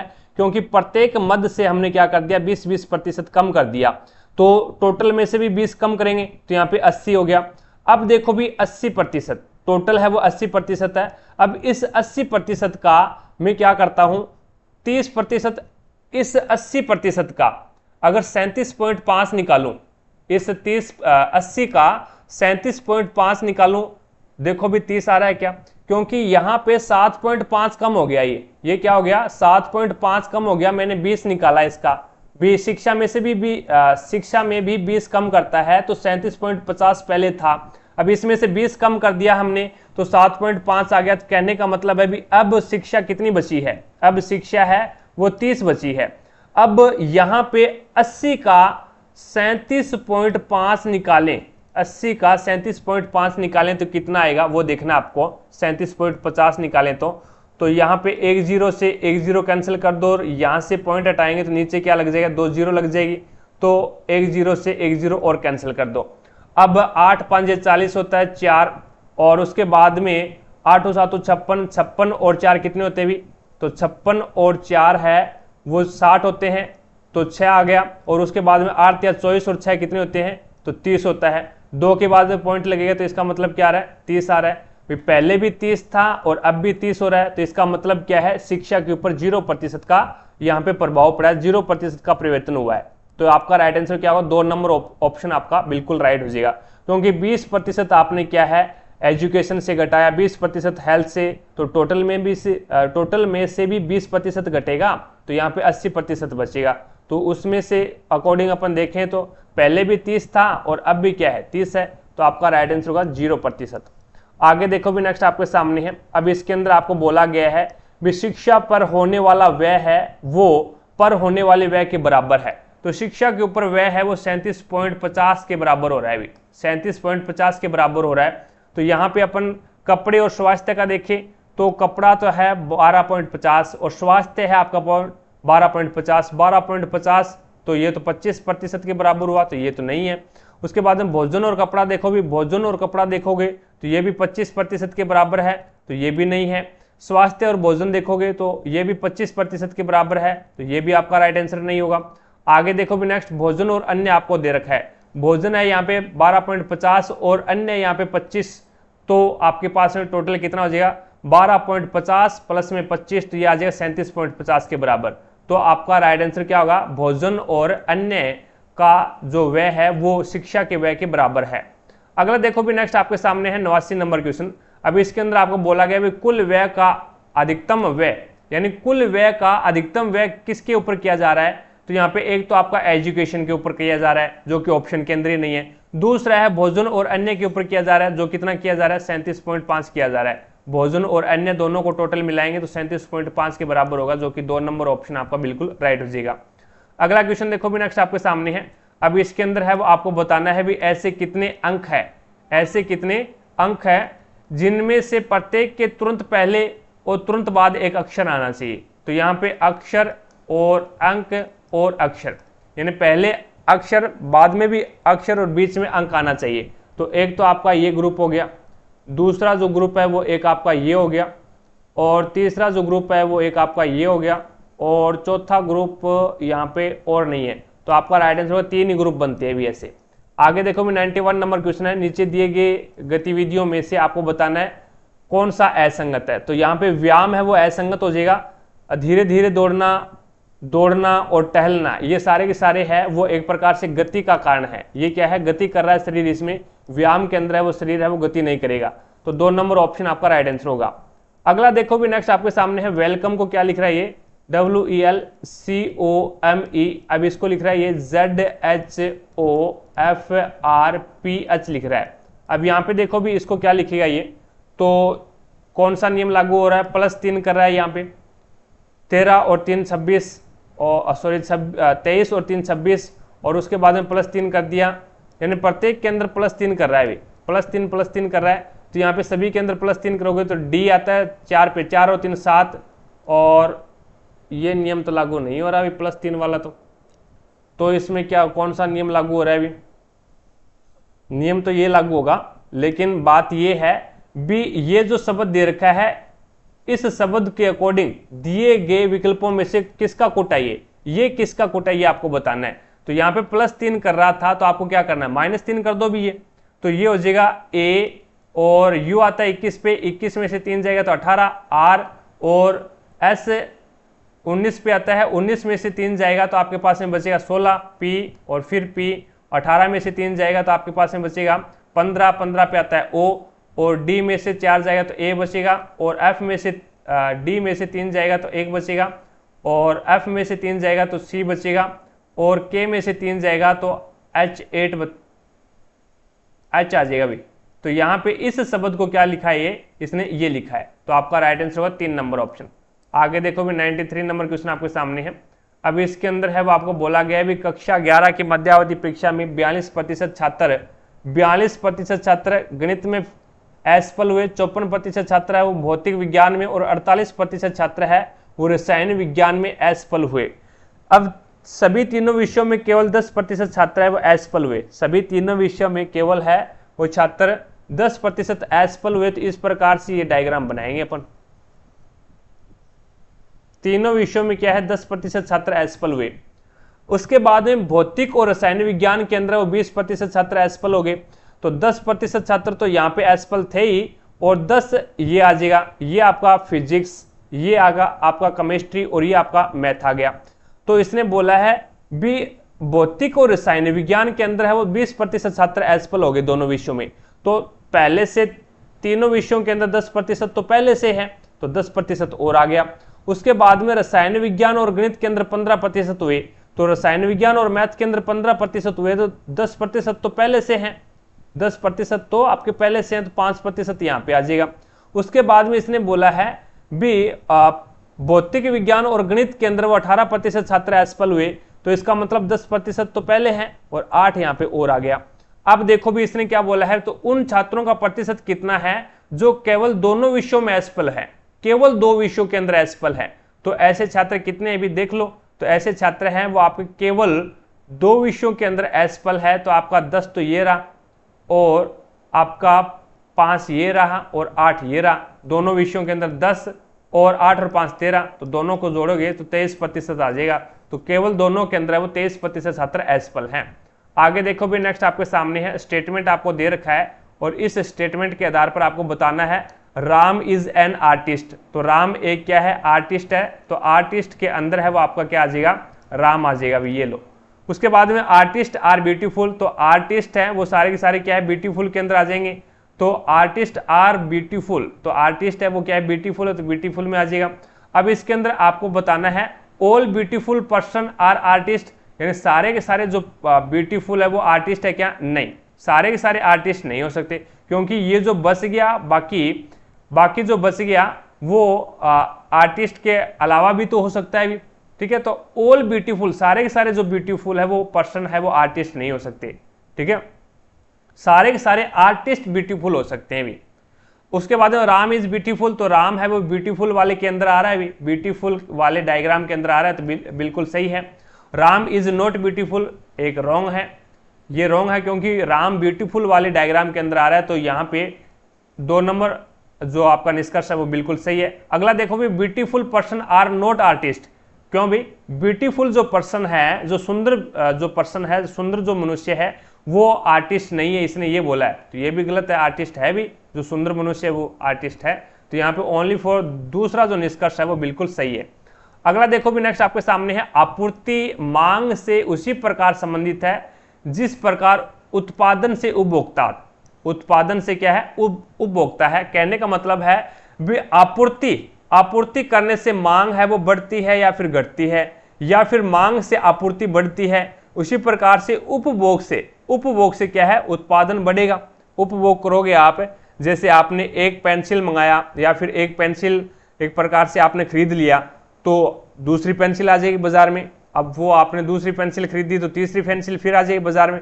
तो कहने का मतलब है भी आप कोई भी चीज का उपभोग करते हो, कोई भी चीज को खरीदते हो तो उसका उत्पादन बढ़ेगा, और यहाँ पे अगर आप मांग करते हो तो उसकी आपूर्ति बढ़ेगी, ठीक है। आगे देखो भी नेक्स्ट आपके सामने है 96 नंबर क्वेश्चन। अब इसके अंदर है वो 6 छात्र है, B D F U V और एक्स की तुलना अंकों के आधार पर की जानी है। एक्स ने केवल 2 छात्रों से अधिक अंक प्राप्त किए हैं, केवल 2 छात्रों से, तो पहला और दूसरा, बाकी सभी से कम अंक प्राप्त किए हैं। बी ने एफ से अधिक अंक प्राप्त किए हैं, बी है उसने एफ से अधिक अंक और यू से कम अंक प्राप्त किए हैं, तो यू इसके ऊपर आ जाएगा और बी यहाँ पे आ जाएगा और एफ यहाँ पे आ जाएगा, यानी बी ने एफ से तो अधिक है लेकिन क्या है, यू से कम अंक प्राप्त किए हैं। अब इसने बोला है भी एफ ने एक्स से अधिक अंक प्राप्त किए हैं, तो एफ यहाँ पे आ जाएगा, बी यहाँ पे आ जाएगा और यू यहाँ पे आ जाएगा, तो सबसे अधिक अंक किसने प्राप्त किया, तो यू भाई साहब ने। 3 नंबर ऑप्शन आपका बिल्कुल राइट हो जाएगा। अगला क्वेश्चन देखो भी, नीचे दिए गए में से 3 किसी प्रकार से संगत है और 1 असंगत है। मित्र सहकर्मी और साथी, एक प्रकार से क्या है, तीनों की तीनों है वो एक प्रकार से इसका मित्रता का व्यवहार है। इसमें क्या है, मित्रता का व्यवहार है। और विरोधी होता है ना, वो इसका विपक्ष होता है भी। ये एक प्रकार से पक्षी हो गए, इसका पक्ष लेने वाले हो गए भी, मित्र हो गया, सहकर्मी हो गया, साथ काम करने वाला होता है ना, साथी हो गया। तो विरोधी है वो इसका क्या होता है, एंटी होता है एक प्रकार से। तो यहाँ पे 2 नंबर ऑप्शन आपका बिल्कुल राइट हो जाएगा। अगला क्वेश्चन देखो भी, जेड आता है 26 पे, 26 में से 4 घटाया 22, 22 में से 4 घटाया 18, और 18 में से 4 घटाओगे तो आपके पास में 14 आ जाएगा, और 14 पे आता है एन, और 14 में से 4 घटाओगे 10 आ जाएगा, 10 में से 4 घटाओगे 6 आ जाएगा। तो आपका राइट आंसर होगा 1 नंबर ऑप्शन। आगे देखो भी नेक्स्ट 99 नंबर क्वेश्चन आपके सामने, प्रश्नवाचक स्नेह के स्थान पे क्या आएगा। तो ई आता है 5 पे, और ई 5 पे आता है, तो इसने कितना बढ़ाया भी, ई 5 पे आ गया तो इसने बढ़ा दिया, 17 करना है ना, 12 और 5 17 यानी 12 बढ़ा दिया। फिर 17 में से 12 जोड़ोगे आप, तो 17 में 12 जोड़ोगे 29, और 26 पे जेड, फिर 27 पे 1, और 28 पे बी, और 29 पे सी। तो यहाँ पे 12 बढ़ा दिया, अभी प्रत्येक में 12 12 बढ़ा रहा है। 9 आता है, आई आता है 9 पे, 9 में आपने 12 जोड़ा तो 21, और 21 में आपने 12 जोड़ा तो 7 आ गया। अब आगे ये 3 में 12 जोड़ेगा, 3 में 12 जोड़ेगा तो कितना आ जाएगा, 12 और 3 15, तो ओ आ जाएगा भी। और इसी प्रकार से 7 में 12 जोड़ेगा, 12 और 7 19, 19 पे आ जाएगा एस। इसी प्रकार से के 11 पे आता है, इसमें 12 जोड़ दो, 11 और 12 23, 23 पे आता है डब्लू। तो आपका राइट आंसर क्या होगा, 4 नंबर ऑप्शन बिल्कुल राइट हो जाएगा। प्रत्येक के अंदर क्या है, 12 प्लस कर रहा है भी ये, ठीक है। आगे देखो भी नेक्स्ट आपके सामने है, किसी विशेष कक्षा के विद्यार्थियों की एक पंक्ति में खड़े हुए किसी विद्यार्थी की क्रम संख्या 51 विद्यार्थियों वाली उस कक्षा में पंक्ति के आरंभ से 23वां है, यानी टोटल विद्यार्थी है 51। इस 51 में से आरंभ से तो 23वां स्थान है, और पंक्ति के अंतिम से आपको बताना है। तो टोटल व्यक्ति आपको दे रखा है, एक छोर से आपको स्थान दे रखा है, तो आप क्या करोगे, इस टोटल में से एक छोर से जो स्थान दे रखा है वो घटा दो और प्लस कर दो 1, तो 11 में से 3 जाएगा तो 8 बचेगा, और यहाँ पे आपके पास में बच गया 4 में से 2 जाएगा तो 2 बचेगा, और प्लस करना आपको 1, तो आपका क्या आ जाएगा, दूसरी ओर से स्थान उसका 29वां आ जाएगा। 3 नंबर ऑप्शन आपका बिल्कुल राइट हो जाएगा। तो इस प्रकार से हमने एक पेपर और सोल्व किया है। आई होप आपको प्रत्येक क्वेश्चन समझ में आया होगा। अगर फिर भी कोई भी क्वेश्चंस में आपको डाउट लगती है तो मुझे कमेंट सेक्शन में कमेंट करके जरूर बताएं, भी आपके डाउट को क्लियर किया जाएगा। क्लास पसंद आई है तो दिल से लाइक करना, ज़्यादा से ज़्यादा शेयर करना अपने सभी दोस्तों के साथ में, ताकि सभी दोस्तों को क्लास का लाभ मिले, उन्हें भी पता लगे भी रेलवे एनटीपीसी में किस लेवल के क्वेश्चन आते हैं और उसे कैसे सोल्व करते हैं।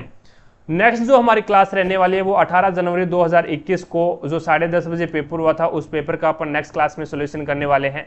आज वाली क्लास आपको कैसी लगी है कमेंट सेक्शन में कमेंट करके जरूर बताएं। चैनल पर नए हैं तो चैनल को सब्सक्राइब करें, पास में लगे बेल आइकन को जरूर दबाएं, ताकि अपन जैसे ही नेक्स्ट वीडियो डालें तो उसका नोटिफिकेशन सबसे पहले आपके पास पहुंचे और आप तुरंत उसका लाभ उठा सको। तो आज की क्लास में इतना ही, भी मिलेंगे अपन नेक्स्ट क्लास में। तब तक के लिए जय हिंद, जय भारत।